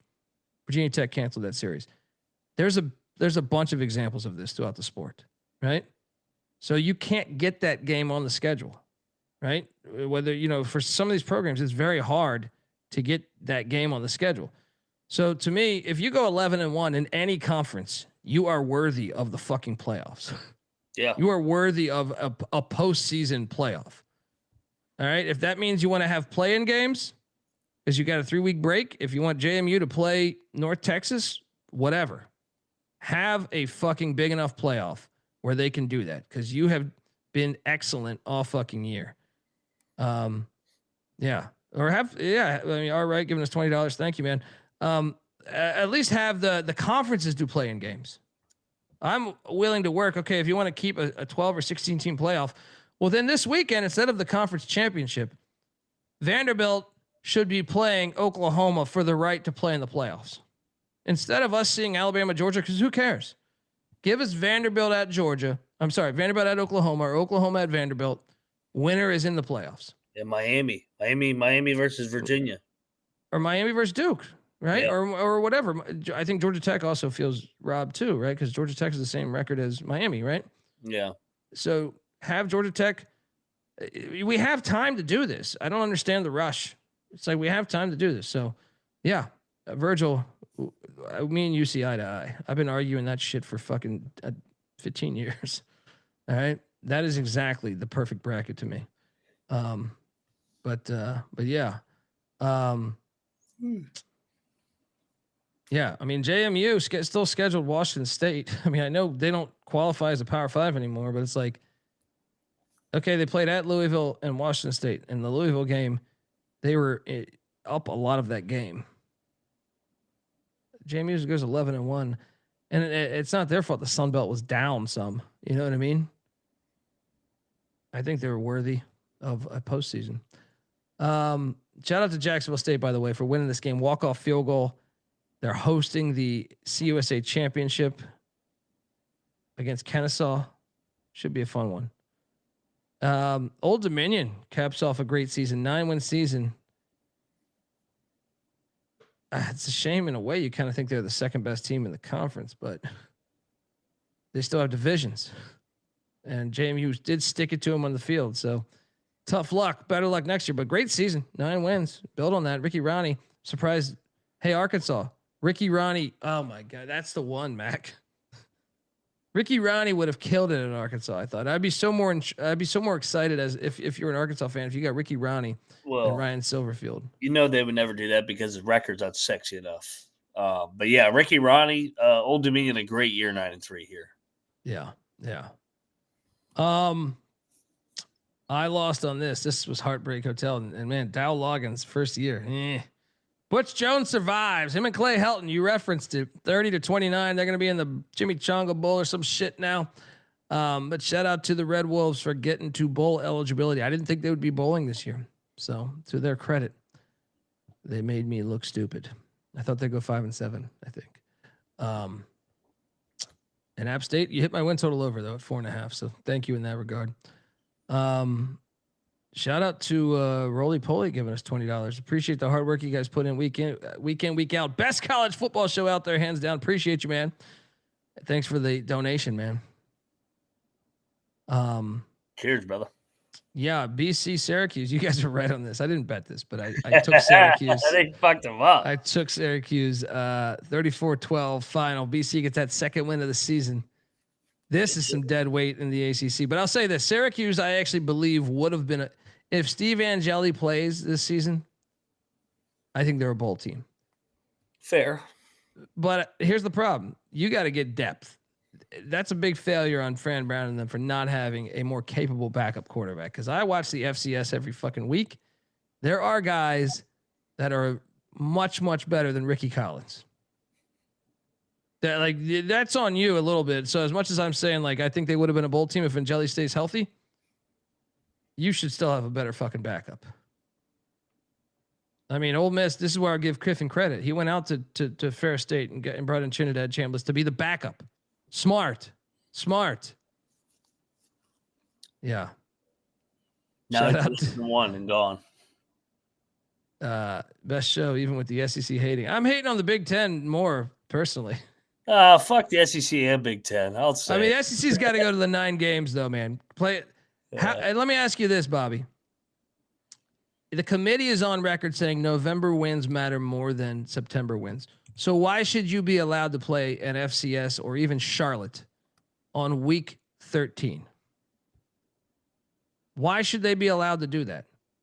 If they've told us, the committee's told us wins are more valuable in November, then how can they not be penalized for that? You should at least be penalized for that then, right? I mean, come on here. And I tend to think the SEC is probably the deepest conference this league. I feel confident, but I think the Big Ten has the more elite teams, but I think it's getting closer than people realize. I do. You've seen Texas Tech come up with a shit ton of money. Kansas got a $300 million donation. I think it's getting. There's some ACC teams that I think are taking football a lot more seriously than previously when they were coasting, and I think it's leading for more parity. So I think it's a good thing overall, and I don't know that that's there to stay. I don't know that that's there to stay. We'll see. As far as them being the most dominant conference, because I do think the Big Ten schools have a shit ton of money, right? And we'll see about the other schools, but I'm intrigued about the future. Next up, we have Middle Tennessee. Hey, our boy, we gotta talk about this. First off, I took Middle Tennessee. Big win. I don't know if you guys did. I think you guys didn't, right? We set off. We were bitter from that phony cover against Sam Houston. Well, how about our boy also in the chat? Touchdown. Landon Collins getting his first start of his career. I'm drawing a blank on the guy's name, the gentleman in the chat that listens to us. But his cousin is Landon Collins. He told us he was getting his first start of his life, college football, and he went 5 catches, 81 yards, and a touchdown. So please, if you can, pass on to your cousin, our best wishes and tell him keep it up, man. That's got to feel good, man. He was their top receiver. Let's go. Next up, we have ULM. This game, it was a classic again. Doesn't matter the records, but Michael Desmoreau, he finds a way to go bowling, and I think he's safe. Yeah. 30-27. They win in overtime. Yeah. Fun game as always. This one, I couldn't believe the outcome. I had money on Tulsa. So did you see like 30 players for UAB didn't play? Yes. They were using like the walk-ons, and they beat Tulsa at Tulsa. The replacement game, like the Redskins Cowboys. Yes. Unbelievable. You get the fuck out of here with this. I can't believe I lost this game. Hey, I'm with Cosmo in the chat. You would like Mike Leach. I don't think ever said this publicly. It would be great. But Mike Leach, when we were hanging out in his office, he was explaining that we should have a 64-team playoff. Right? He firmly believes this. He was not being funny. He believed that we should have a 64-team playoff, just like college basketball. Right? And he was like 16, 17 games. He had an answer for everything. This is well thought out by Mike Leach. Right? He drew it out on a piece of paper and shit. And he believed in that. But he also believed we should have the remaining teams, which I think he had it all figured out. I don't know, 68 teams or 66 at the time. This was 2019, I think, when he was telling me this. And he's like, they should all play in a playoff. And we should get football all the way until February. And I'll be honest, I always thought we should have a 32-team playoff. He kind of sold me on this because he was like, yeah, who doesn't want to play more football? He was like, the 68 teams that miss the playoffs, you play in a tournament, and the team that wins, proves a point that they should have been a part of the other playoff. And he goes, but who suffers? We get more football games, right? The world's in a better spot because we're getting more football. You're playing more football. And I said, you're a fucking genius. Where are you at? Where are you at with 64-team playoff and then a 68-team playoff? Too much. I like the 24. I think the 24 is perfect. 32 is perfect. I think 24 is mathematically the same equivalent of what college basketball is. But you're not. But if you have your 10 conference champs, then you're only putting in 14. So I think 32. If you do the 10 conference champs, then it gives you more leeway to put in the next 22 best teams. I think at that point though you're treading on losing record teams in conference play, like in basketball. The SEC would all of a sudden in Big Ten would be like 22 teams. So you're basically taking the top 22 teams. Or I guess there'd be a couple that would be outside of that, right? So you're taking, I don't know, but I just think that's a big enough net to counterbalance the corruption. To me, you say 24. 24. I like the FCS. They're never going to do the top 10 conferences with 24 though in the FBS. No, they won't. But I think I like 24. 32 is a lot. I mean, every other division does 32 besides FCS. FCS does 24, and they're thinking about going to 32. So, 64 is too many. I'm just telling you, I thought that was my first reaction, but Leach had this thing mapped out in paper, and he was like, who wouldn't want this? And I was like, I mean, you're kind of selling me. There's a lot more football games to watch then, and I love football. So you got a point there. How would you feel about you want 24, Mac? Would you like a 24 losers bracket? Basically the bowl games. Yeah. Absolutely. But the bowl game, but your winner advances. I think that's what sucks about a bowl game. What would be the incentive? Yeah. Would this be like the Crown, NIL, or NIT? I mean, so I don't know, but I like it. Yeah, I'd be all for a secondary bracket too. It's more games to watch and gamble on. With 24. See, I think 32. I think 32 is the perfect number for me. I've talked about this for a lot of years. So, anyway, next up, no, we didn't talk about that one. South Alabama lost to Texas State. Texas State's bowling, so they figured that out. They finally got to it. Yeah. Why 32 is nuts. Every other level, D2, D3, they all do that shit. It's not nuts. It's not nuts. This game, oh man. Damn, Oklahoma or LSU needed Lane Kiffin. They should have fucking won this game. Oh my god, dude. I thought this was rigged. Fucking. How do you have that bust? How do you have that bust on that play when he's Mateer had put he had done no damage really in the air. They had that one screen press that broke. But how do you have that bust? It made me think I was like, they rigged this. They're giving this to Oklahoma. Because that was just so, he was so wide open. He was just so wide open. I'm like, come on, man.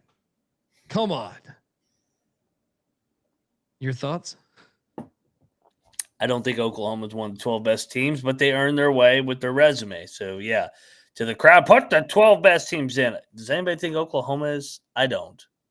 But they earned their way to the college football playoff. I'll push back on the people, though. I like a good defensive team. I think I saw Danny Cannell tweet out, who wants to see this offense? Well, I was like, well, I want to see the defense. What about that? Yeah. I just don't think Mateer's played very well. No, you're right. But at the same time, coming back from the injury, they went into Bama and won. Why couldn't they go into, another place and win? So, yep. Yeah, no, they earned their way. I don't think they're one of the 12 best teams, but they earned it on the field. Yeah. Not a hypothetical 14-point spread against BYU. What would they be? Hopefully they play BYU because BYU would beat them like they beat them in 2009. There we go. Yeah. Jeff Sharp saying there's probably 4 to 5 teams this season that have a little. I'd be curious if you list those 4 or 5, Jeff. Because I disagree. And he says in 10 years, if the gap is spending gets dispersed, I could entertain more teams. I think that's how you do it, though. By opening it up to more is how you get more money in. You get my point? Like, if teams know they have a legit shot and the deck's not stacked against them, I think you get more boosters and more NIL and more companies that want to throw money into it because it's more exciting because they have a chance. You know what I mean? But I also think this year, I'd be curious where you say the 4 or 5 teams are. Do you say, is Alabama a team that could, Jeff? I mean, I would assume you're saying Ohio State, Indiana, Georgia, A&M, Alabama. Is that? I don't know. Is that the thing everybody's saying? Because I think Notre Dame could beat any of those teams. I think, I think Oregon could potentially beat any of those teams. Texas Tech could beat any of those teams. Yeah, I mean, I disagree, but I mean you're entitled to your opinion, obviously. I think Vandy could beat any of those teams on any set, especially right now. I feel like, I really believe that. I mean, right now, if you're telling me who's the last team in the playoff right now besides the group of 5? I mean, we don't know that, but I'm saying, is it Notre Dame? I think it's Notre Dame, right? Yeah. So if Notre Dame played, they'll probably win it all. Watch. Well, I think they could. I really do. I think the car's getting better with each given week. The resume is not great. Vandy's got a better resume easily to me. Yeah. But I think your 11th ranked team is a serious contender to win the Natty. So, yeah. Oklahoma, I mean, if Oklahoma's a dangerous team, just because their defense is that good, it will keep them in every game. So, but I would be curious, who do you think the 4 or 5 teams are, Jeff? I'm I'm not saying that as attackingly. I'm saying that just because I'm curious. So in the future, we can talk about this as it goes along, right? Shout out to the Sooners. They made the plays. Thought it was rigged. Wake Forest Duke, I cashed. But I did cash on LSU, by the way. I had LSU in the points. I also had Duke.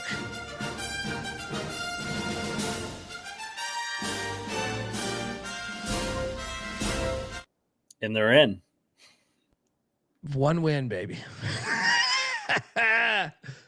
I love it. I love that Manny Diaz is in this conference championship before you had Rhett Lashley last year. You had Manny Diaz this year. They were both on the same staff before Cristobal have played in the ACC championship. A lot of people have problems with the format. I think each conference, I don't agree with putting it where the ranking should be because the rankings are corrupt. Now, do I think Miami would beat Duke? I would probably pick them to beat Duke if if they're playing each other, but yeah, I also think Duke's capable of beating them. So, I mean, Duke is to me a very talented team. They haven't figured it out really all year. They've been very inconsistent, but I think they're okay. Jeff listed. I'm sorry, buddy. Ohio State, Indiana, Texas Tech, Notre Dame, Georgia, and maybe Oregon. So no Alabama, no Oklahoma, no A&M. This will be fun to watch because I'm intrigued to see if this works. No Vandy. Okay. I would love to see Vandy, Indiana. I would love to see that fucking game. Yeah. Yeah. Pavia. Yeah. Your thoughts on Duke in the ACC championship? Hilarious. They lost the right games. They did what Narduzzi wanted to do, backdoored their way in here. So, I thought they were dead after they lost that Virginia game, but they got the scenarios. They got the win from Cal, 7-5, despite having 3 non-con losses to Tulane, UConn, and Illinois. They find themselves 1 game away from a bid or a James Madison bid. I don't believe they're ever going to put James Madison. Did you see the odds today? Yeah, but I think that look, I hope they put JMU in. They should. You know me. I will be arguing on their behalf. They will not. There's too much money tied into their deals, their TV deals. They will. I guarantee you. I will guarantee you they put Duke in. I will bet serious money. Hey, what do you think about Carolina in basketball last year? They weren't even close to the bubble. They were like, no, they're in. Yeah, but I guarantee you they'll take the ACC champ over the Sun Belt champ at 11-1. If they had 4 losses, maybe. But especially because the Sun Belt was shit. They have 5 losses. JMU has how many wins against teams with winning record? It's ODU and who? I'd have to look at their schedule. Troy, I'm telling you. If they win this week. Yeah, so you'd have Troy. You don't have much, dude. I'm telling you, they're not going to do this. We saw this years ago with Marshall when they did this, right? They're not going to put them in. I guarantee you they have will a not. bunch of wins against 6-6 teams. That's what I'm saying. Well, that doesn't help. Wazoo 6-6 as well. That's what I'm saying. They have no real wins. They're not going to put them. I don't even think they're considering them, dude. I don't know how you put Duke in. Look, I'm not saying that I would do that. I'm saying they're not even taking it fucking serious. Jeff in the chat, did you guys watch the line of scrimmage? Total down. Yeah. What are you getting at? We did. Yeah, we said that. They dominated Michigan. We said they kicked their ass. I'm confused by the comment. Shout out to All Right, giving us $10. Thoughts on Duke and Troy winning would do to CFP? Well, if Duke and Troy win, then it's definitely not even. Here's the funniest fucking thing. I think if they put Duke in, if the corruption is there, like I think it is, which I think historically I'm always right about this, they will always put the power schools in. Here's what's hilarious. So if Duke got the second, they might get the 12 seed. If Duke got the 12 seed and they're playing, I don't know. I mean, I guess who would be I don't know. Whoever we deem it to be at the 5 spot. I still think they're capable of winning. I wouldn't favor them, but I still think Duke's team is. I'll go back to what I said at ACC Media Days. I talked to an NFL scout who was actually kind of in love with Duke's roster. He said, he quoted I think 5 guys or 6 guys that he thinks are NFL guys. I know off the top of my head, it was the safety Terry Moore, their corner Chandler Rivers. He said he thinks is a 1st-round draft pick. Now this was back in July. He thought Mensa's eventually going to be a 1st-round draft pick. The D end Wesley Williams. There's a D tackle that I'm drawing a blank on too that he thought would be in the NFL. So even with all that, I think they would be a dangerous team to play. I think they'd be a dangerous team to play. So, I almost want that to happen. I almost want that to happen just so we could just have total chaos. What if it's A&M and they're playing Elko? I think they could give them a game. I really do. I really think they could give them a game. Now, they could also lose by 21 because Duke has been all over the fucking place. Go back and watch that Duke Illinois game or Duke Georgia Tech. I was listening to ESPN idiots last night. They're like, yeah, and they're making fun of the ACC and they're like, Georgia Tech dominated Duke. And I'm like, I was at that game. I did not get the feeling that Georgia Tech dominated Duke at all. Now, the scoreboard reflected it at the end, but I thought that was a pretty fucking even game. If anything, I kind of thought Duke played better than them. I think JMU would give the 5 seed a better game than Duke. I think JMU is pretty fucking good. I do too, but I don't think JMU's got 5 or 6 players that'll be on the NFL roster. So that's the only thing I would say is like, if that scout that I was talking to at ACC Media Days was correct, I could see that, being no, but JMU also just has half of the Indiana team. That's true. Look, like, JMU's culture is incredible. Look, I want JMU in. For the record, I would much rather have JMU in than Duke. But I will say, like, Duke's a weird team this year. Go back and watch the tape on their losses. They're fucking weird. Like the Illinois game, didn't they have like 500 yards of offense and they lost that game? Yeah, I thought they did. I thought they had something crazy where they just kept fumbling. They're a strange team though. Anyway,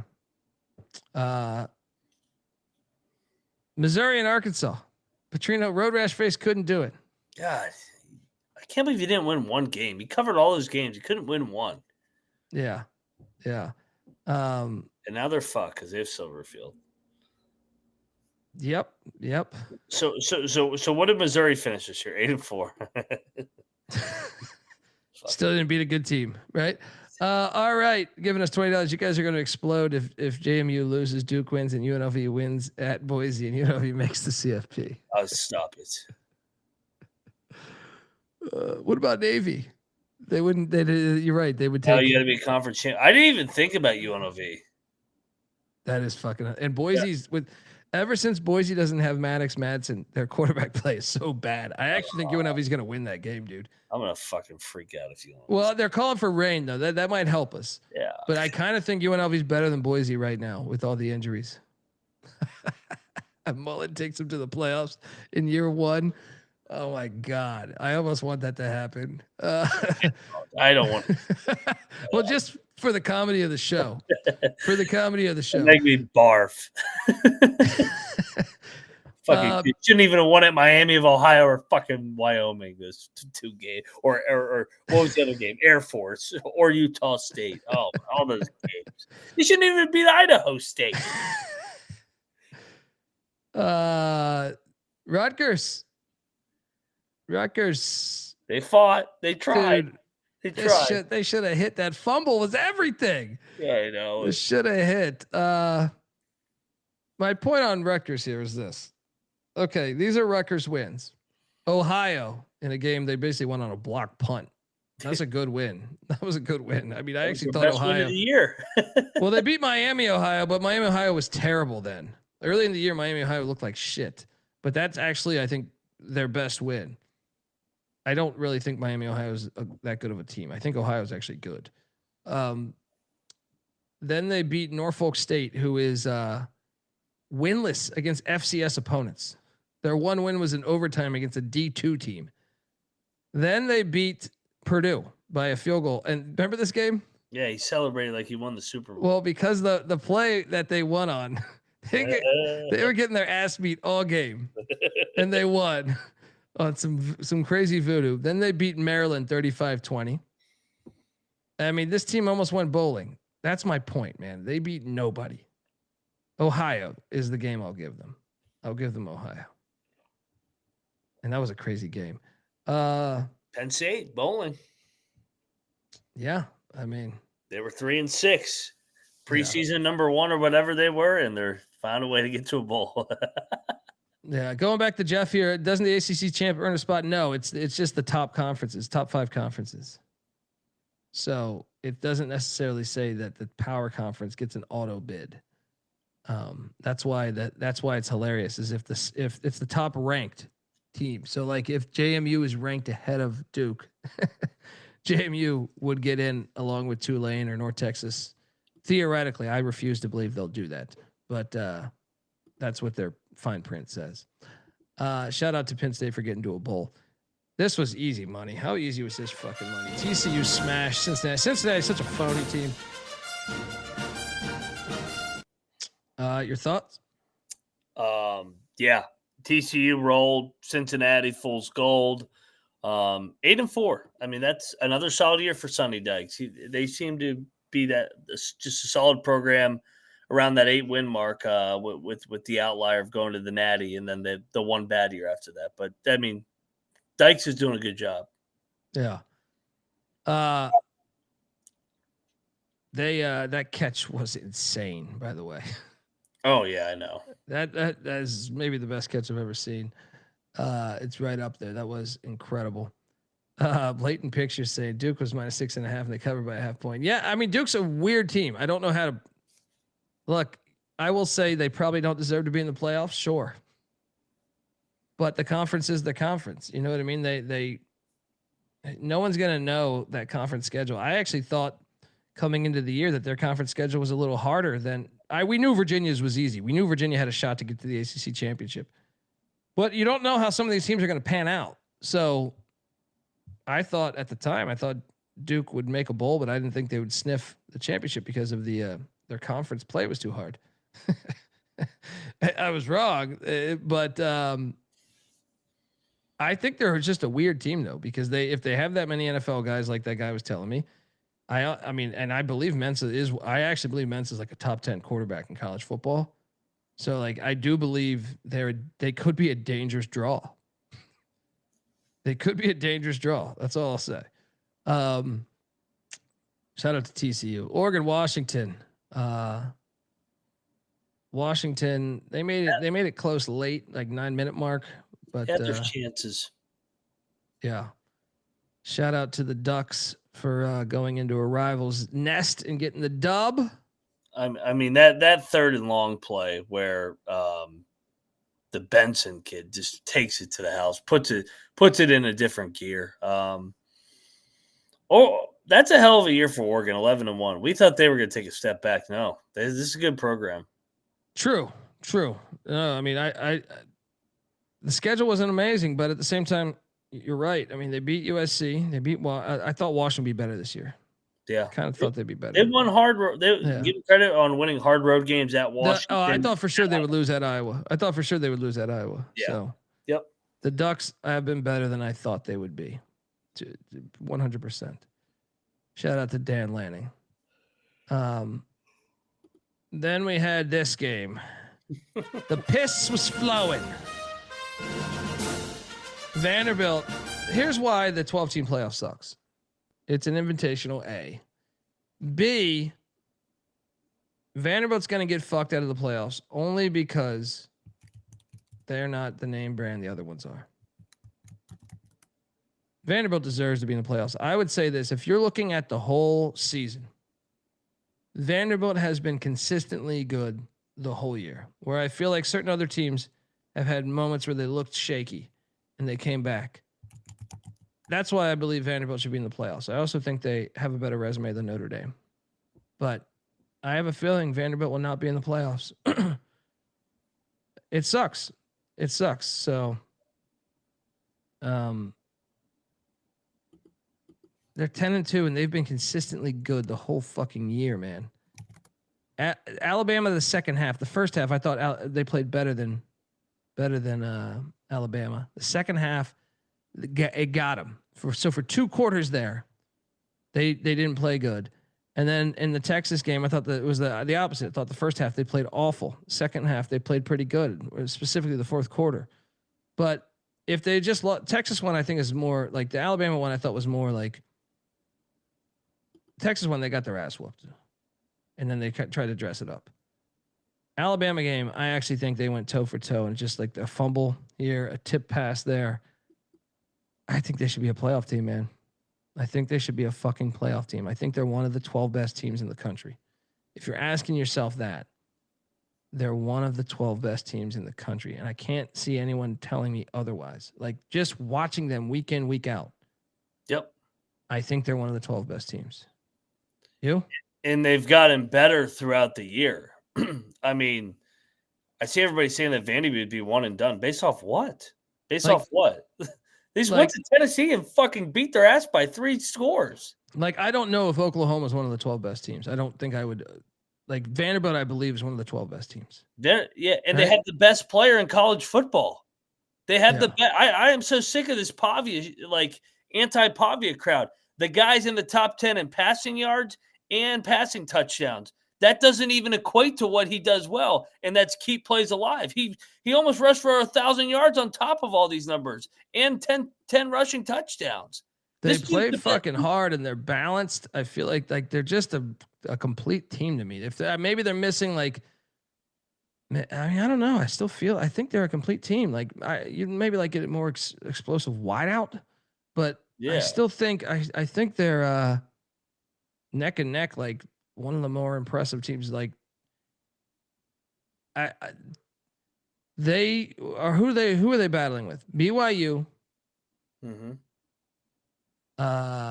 Notre Dame, Miami.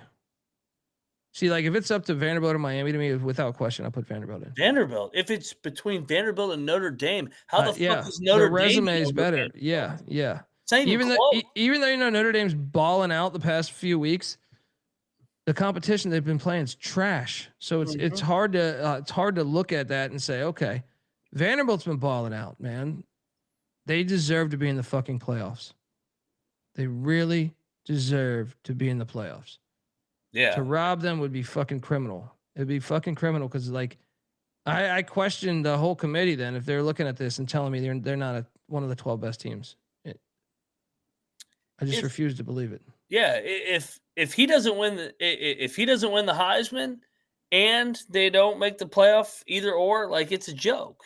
He's the best player in college football. He's the most valuable player in college football. I've been saying it all fucking year. And it's the best story. This is a guy that played at fucking New Mexico military. Yes. Taking a team to 10-2. So you'd be killing your Cinderella. Your Cinderella story is this. I mean, yes, Signetti in Indiana's got a Cinderella story, and the Tulane or North Texas or JMU or whatever would be a Cinderella story. But this one, they could actually win the national championship. Do I think they would? No, but it's possible. It's possible because they've been playing at a really high level all year. It's possible. They've got road wins. They've got 2 losses on the year. 1-score games at Alabama and at Texas. Or I guess the Alabama one ended up not being one because Alabama dressed it up. Well, that's the irony, is like the Texas one, I feel like Vanderbilt dressed up, and the Alabama game was one that I actually think the first half, I thought Vanderbilt completely outplayed Alabama. The second half, it was just a couple plays, man. I think if you play that game again, Vanderbilt can beat Alabama. Right? Yeah. Whereas the Texas one, I thought they dressed that up. So that's the irony, is the score, the discrepancy there. But and I would push back on the eye test crowd with Notre Dame. Yes, Notre Dame looks good. Did they go into Rocky Top, Knoxville, one of the best home field advantages, and just completely rip their soul out and dominate their ass in the trenches in the second half? No. Like, that was the most impressive win of the weekend, I would say, because it was on the road at a rival. Top 20 team. Yeah. It's just criminal to think that they're going to keep Vandy out, man. I disagree. Some of the other teams like Notre Dame had a point this season. They didn't look that good. Now they looked like a good team. Like, they looked like a team that, like the Notre Dame Texas A&M game, they went toe for toe. Notre Dame lost the fucking game. Tough break. But I will say Notre Dame did not look good with the Miami game, even though they almost came back as Cristobal. Mm-hmm. You know what I mean? But I didn't think Notre Dame played a great game that game. Everything was checked down. Shout out to Rob Donaldson. $20. How is the most popular college sport has the worst postseason? This will forever baffle me. College football needs something to match March Madness. Well, that's what we're getting at, man. It's just progress. 12 teams is way better than 4. The The biggest progress we've made besides 12-4 is home campuses. Because college football has something that is unique, that is better than anything sports in the world. And they have legendary stadiums that have been there 100 years, awesome atmospheres, everything about it. Like a game at Neyland right now. I know Tennessee's not making the playoffs this year, but the more we showcase that, the more the sport will thrive. It's amazing that to your point, Rob, that they've neglected that for so long. When it's like, can you imagine these campuses right now? Vanderbilt's going to get fucked over. Miami might get fucked over. Or Notre Dame might get fucked over, or BYU.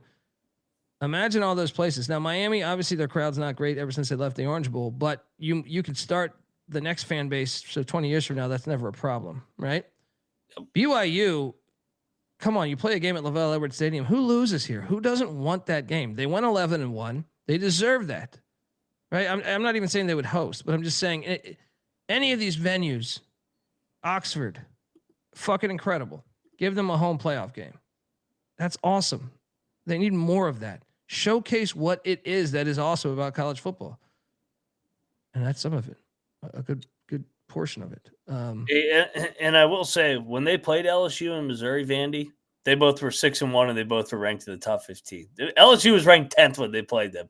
That was the start of the Brian Kelly downfall and them quitting on the season. So they didn't catch teams at the right time. They just beat the fuck out of them at the right time. Yeah, Iron Bowl, absolutely. Just like awesome. South Carolina. South Carolina was ranked 11th when they played them, and they beat the shit out of them in Columbia. Yeah. Yeah. What it is. It sucks. They need to fix that. Thanks for the donation.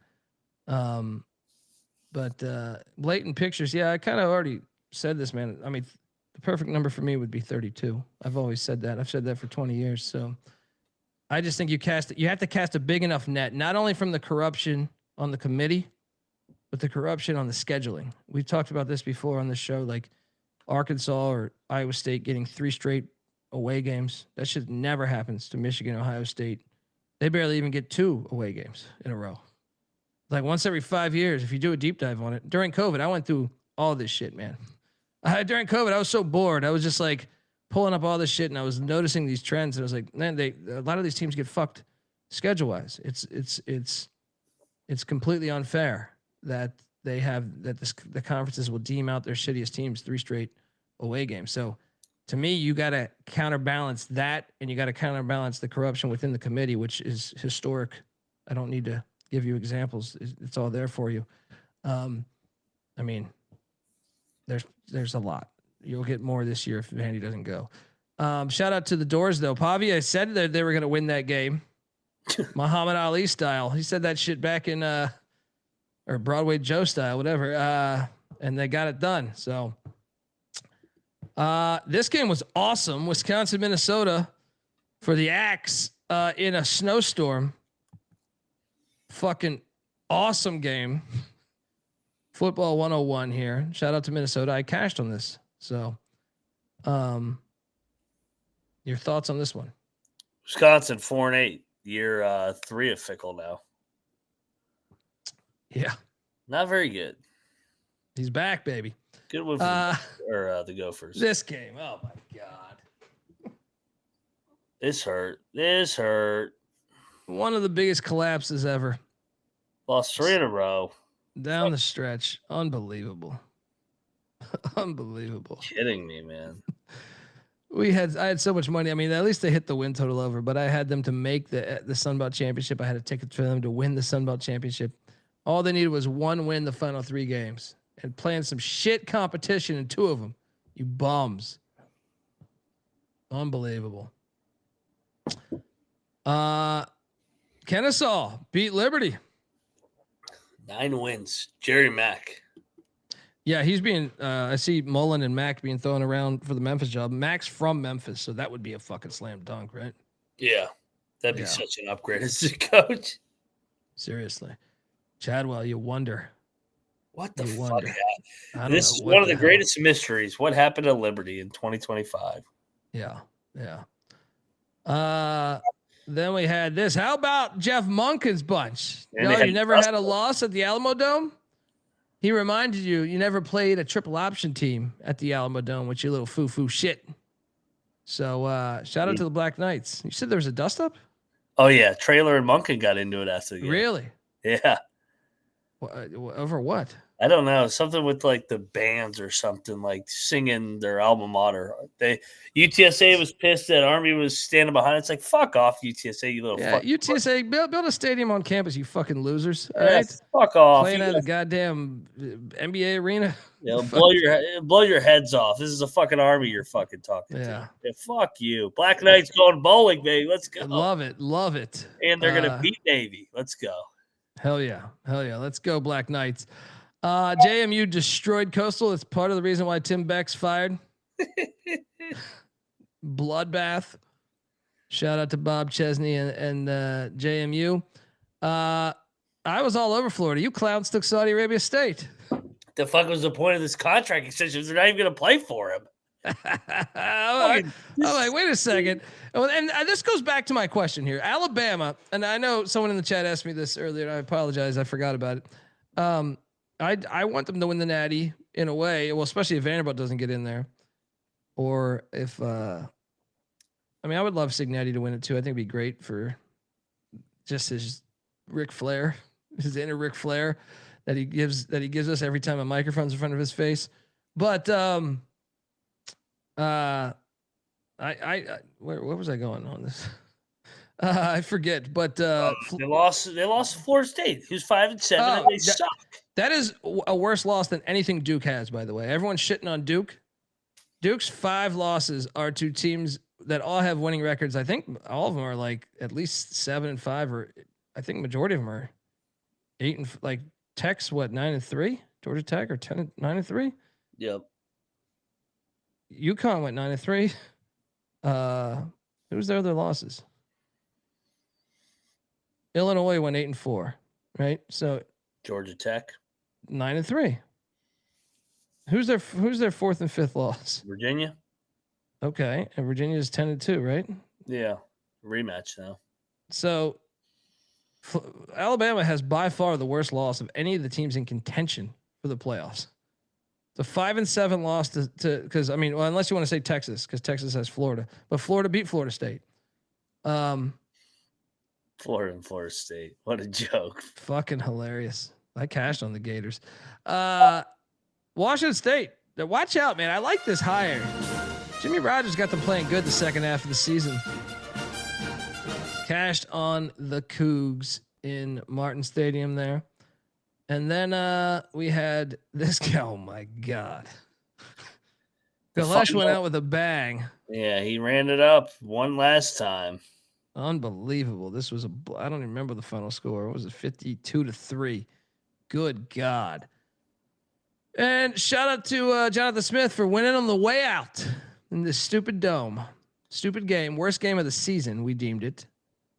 Glad they re-upped Loxley for another year.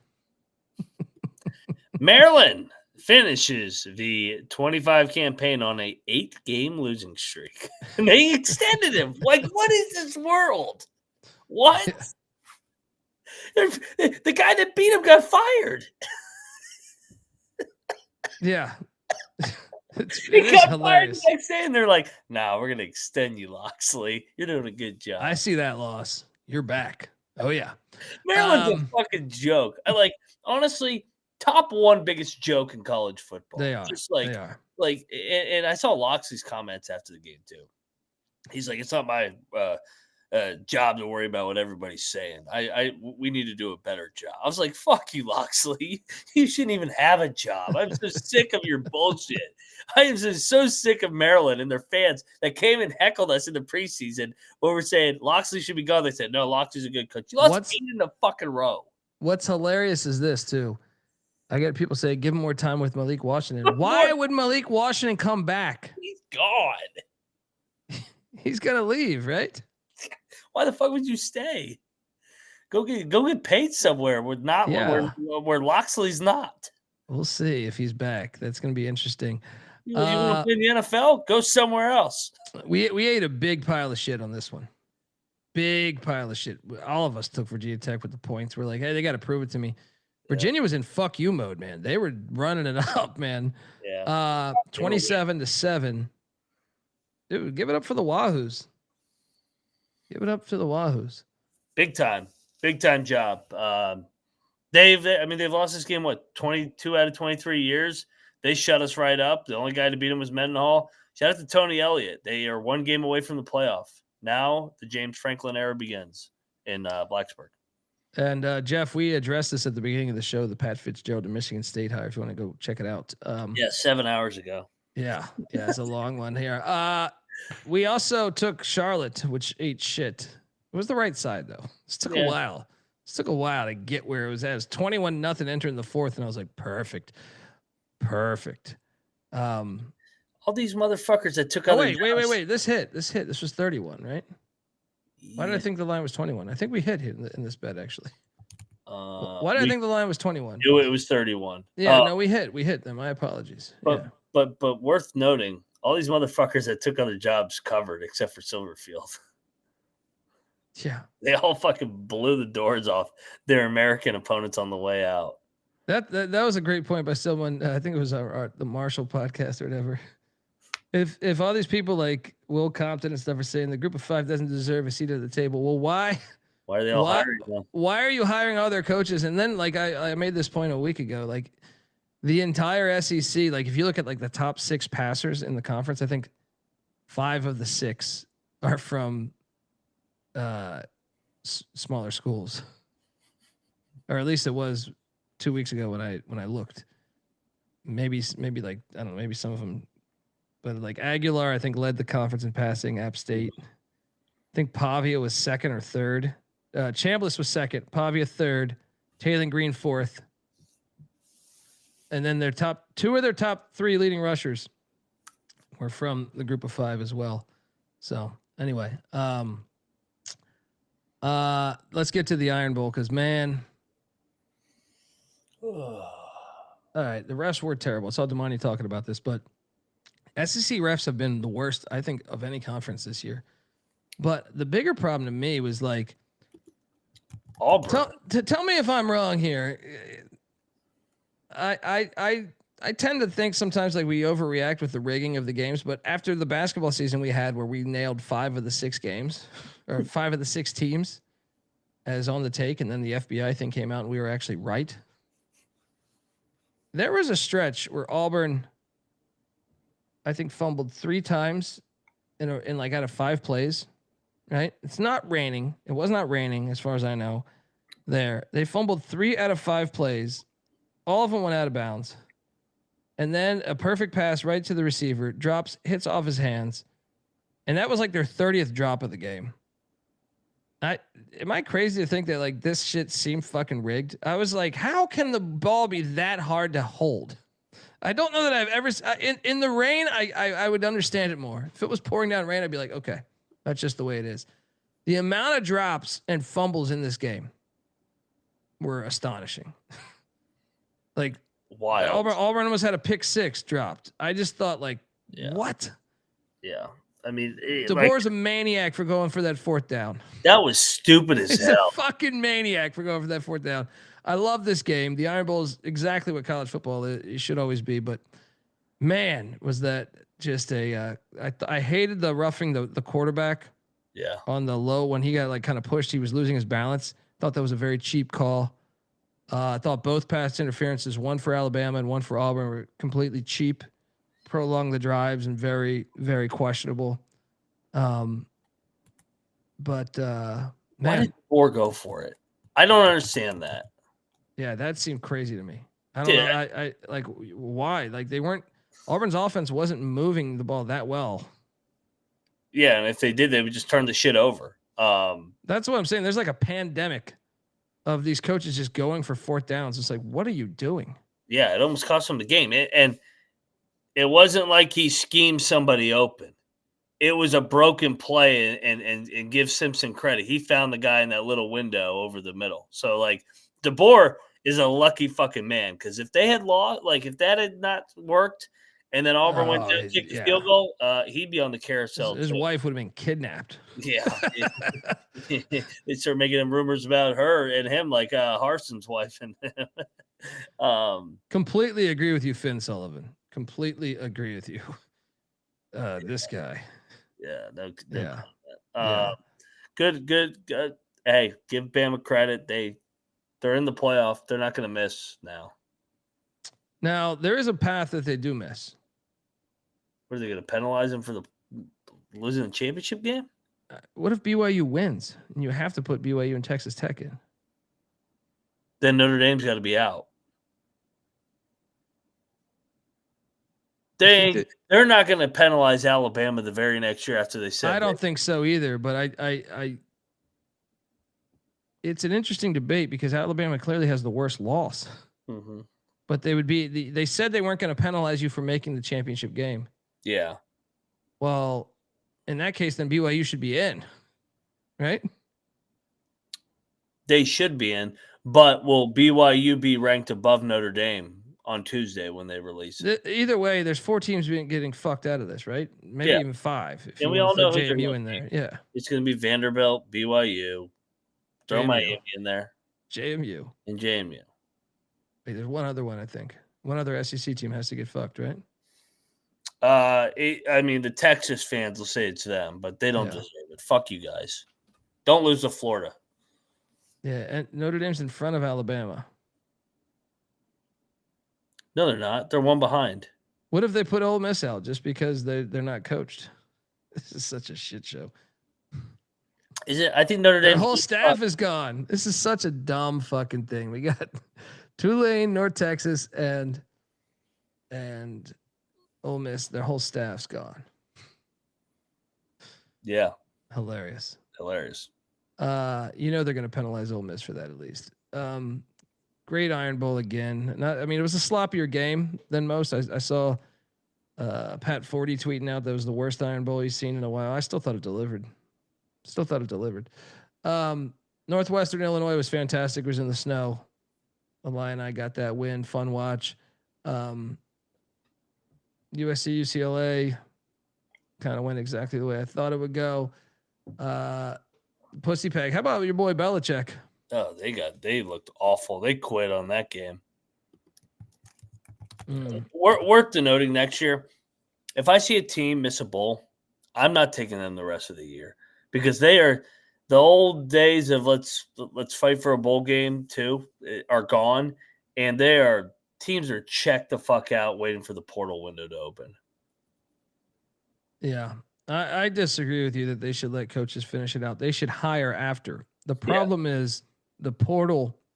We just narrowed down to one portal, and that starts in 12 days, right? Or 9 days, whatever the fuck it is. Like less than that. National signing days, So this is the problem, in my opinion. That needs to be in April. Like college basketball, when the season ends, your portal doesn't open for, I think another couple weeks, right? So the reason why they want Kiffin there right now, he's called the portal king for a fucking reason. Yeah. You know what I mean? Like, because you're going to have to focus on getting guys right now. Even if you let him coach it out, how much is he going to be paying attention to, let's say they're playing Indiana. Well, are you really prepping for Indiana, or are you on the phone trying to get Malik Washington from Maryland to your fucking team? You know what I mean? Or bring all the players that he has in his locker room. Yeah, it's just a disaster. It's an absolute disaster. You got to move all that shit back to the spring. Do signing day in the fucking spring or the summer. I don't care. Move all that shit out of the way. All out of the way. Yeah. I mean, signing day, I guess you can still have your assistants do that, but still, it's crazy. Lane didn't take long. He already signed that 5-star kid. Well, it's LSU. Yeah, I know. It's stupid. Every kid's a 5-star kid. I was like, what the fuck? Like I said, this system is so broken. He was just coaching Ole Miss 10 minutes ago. Now he's got a 5-star already at fucking LSU. Yeah, no, I blame Lane. I would, because the next year, I disagree with you, Go Beavs, because he could get the Florida State job next year. He could get he would still be a hot name on the coaching. He been a hot name for like 4 years in a row. Yeah. Right. So, I mean, he has any job, like, okay, he wouldn't have got LSU, but you could get another great job. Texas might open. If Sark loses next year, or if he goes to the NFL, like many have been speculating that he put out waivers for the NFL, then Texas, I could see Texas being in love with Kiffin. So anyway, Chapel Bill next year, you in? Yeah, I'll buy the year after the year. I need to see who he brings in though. And NC State announced Doran's coming back next year, by the way. There you go. 7-win season. That my best call of the weekend. My boy, Nick Rolovich, on the money line. I think we both called for this. Red Detective took these Mustangs, didn't he? I know. Yeah. Go Beavs. LSU's a better job than Texas? I think you're insane for saying that. No, yeah, it's not a better job. LSU's still easily a top 10 job. But there's a lot of drama though. Like it's like you're seeing it right now with LSU. Before even getting Lane Kiffin, there's a lot of drama within that. Like I still think it's a great job because you're the only Power 5 in that state. They care about football passionately. I don't believe it's as good as a job as it was 10 years ago. If that makes sense. And I think Texas is a job that it's like, I mean, are you kidding me? Texas, like your talent. And Texas the money. Yeah, well, everything, the city, like everything. Yeah, Cal, Nick Rolovich, make him your fucking head coach. Don't overthink this one. Don't overthink this one. They're too stupid. They're gonna lose. I think your best chance of keeping JKS, the quarterback that balled out against SMU, by the way, and balled out all year as a freshman, your best chance of keeping him is Nick Rolovich. Rolovich. He's gonna be at LSU next year. He might be. He might be. Yeah, well, I mean, if you're a quarterback, why would you not go play for Lane? It's a quarterback-friendly system. Well, he was supposed to go to Oregon, and I think Rolovich, because of his Hawaii ties, is the reason why he got him to go to Cal. So I actually think if they were to keep Rolovich, I think he would stay. I think he would probably stay. Riverboat Ron's calling the shots. Just saying. Yeah. Shout out to Cal, SMU. Tough way to end. Cal, if you look at their season, they were like close to being 9-3. Like that pick 6 in the UVA game, and then the overtime loss at Virginia Tech. That team was very close to crashing the playoffs. Ridiculous. Shout out to Rolovich. Good to see you back on the sidelines. This game we were way off on. No Jeff Choate magic. Fucking UNLV. They're back in the championship. And they're going to make the playoffs. Say it now. I'm just not acknowledging that scenario. I'm done. I'm signing off. I'm signing off with the thought of that. Yeah. And how about you? Speaking of signing off, San Jose State. Good God. That was my worst pick in years. What a joke. 3-9 with that schedule. They lost to Central Michigan on opening night. Game 1 of Drinkle. That was the time. That was enough right there. Probably hand us a shotgun. This game, late night. This game sucked. I watched very little of this. Shout out to Notre Dame. And then this one, we cashed. It was a hard ticket.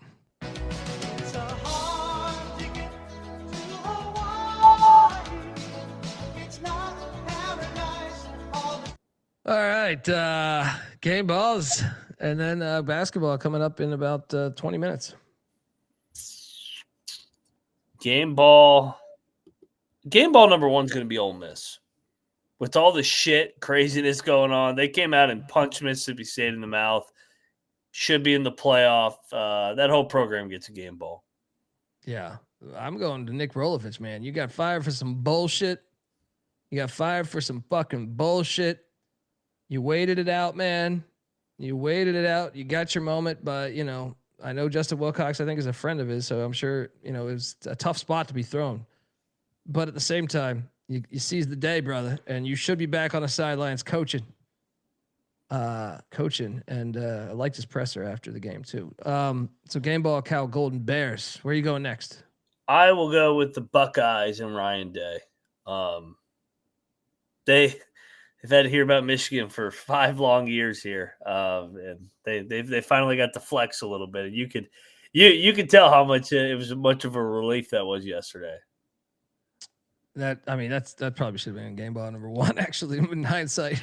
But yeah, 100%.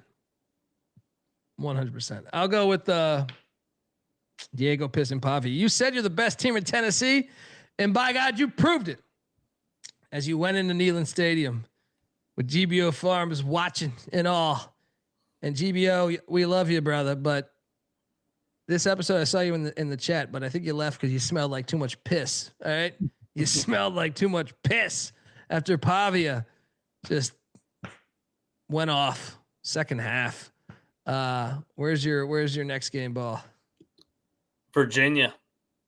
They get it done. They beat Tech finally, second time in like the 21st century, and they are on to Charlotte to play for a spot in the playoff. Hilarious. Amen. Shout out to Sammy in the chat giving us $20. Appreciate the grind, guys. Best sports channel on the interwebs. Thank you, man. Appreciate you tuning in, man. Final game ball. Where should we go? Part of me wants to go. I should go with Duke, but I'm not. I'll go with that's it right there. UAB. UAB with a bunch of players that weren't even on the roster, basically. They had like the team manager playing fucking tight end. They go all the way to Oklahoma in that weird fucking road spot. And you beat Tulsa. 30 guys sat out. Unbelievable. Yeah, the real game ball should be Yale from the FCS, by the way. With the one that was the best game this whole weekend. You didn't catch the FCS playoffs. Yale at Youngstown State was fire.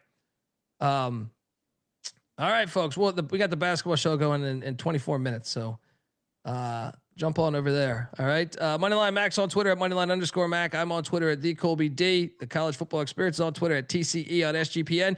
YouTube.com/The College Experience. Hit that like and subscribe button.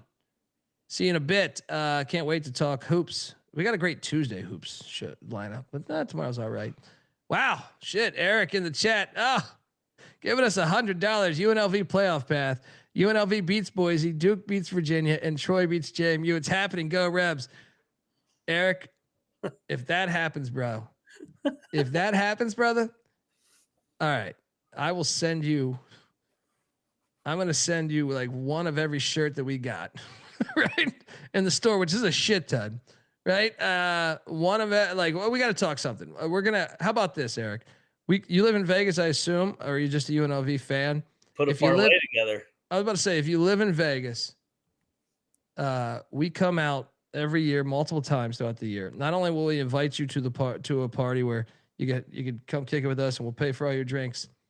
We will also have you on the show. And then I'll get you a bunch of gear. If this all hits, just hit me up on Twitter at the ColbyD, because we will do that. Thank you for the generation or the generous donation. We're very grateful. Basketball show coming up soon, man. Yeah, great buzzer beater by Eric hopping in here. Really appreciate you, brother. Till next time, folks. Which is in 22 minutes. And Youngstown State fan John says, "Fuck those Ivy League bastards." We can leave out on that note. Till next time, fuck those Ivy League bastards. You better start thinking about yours. And we out of here. Run and shoot.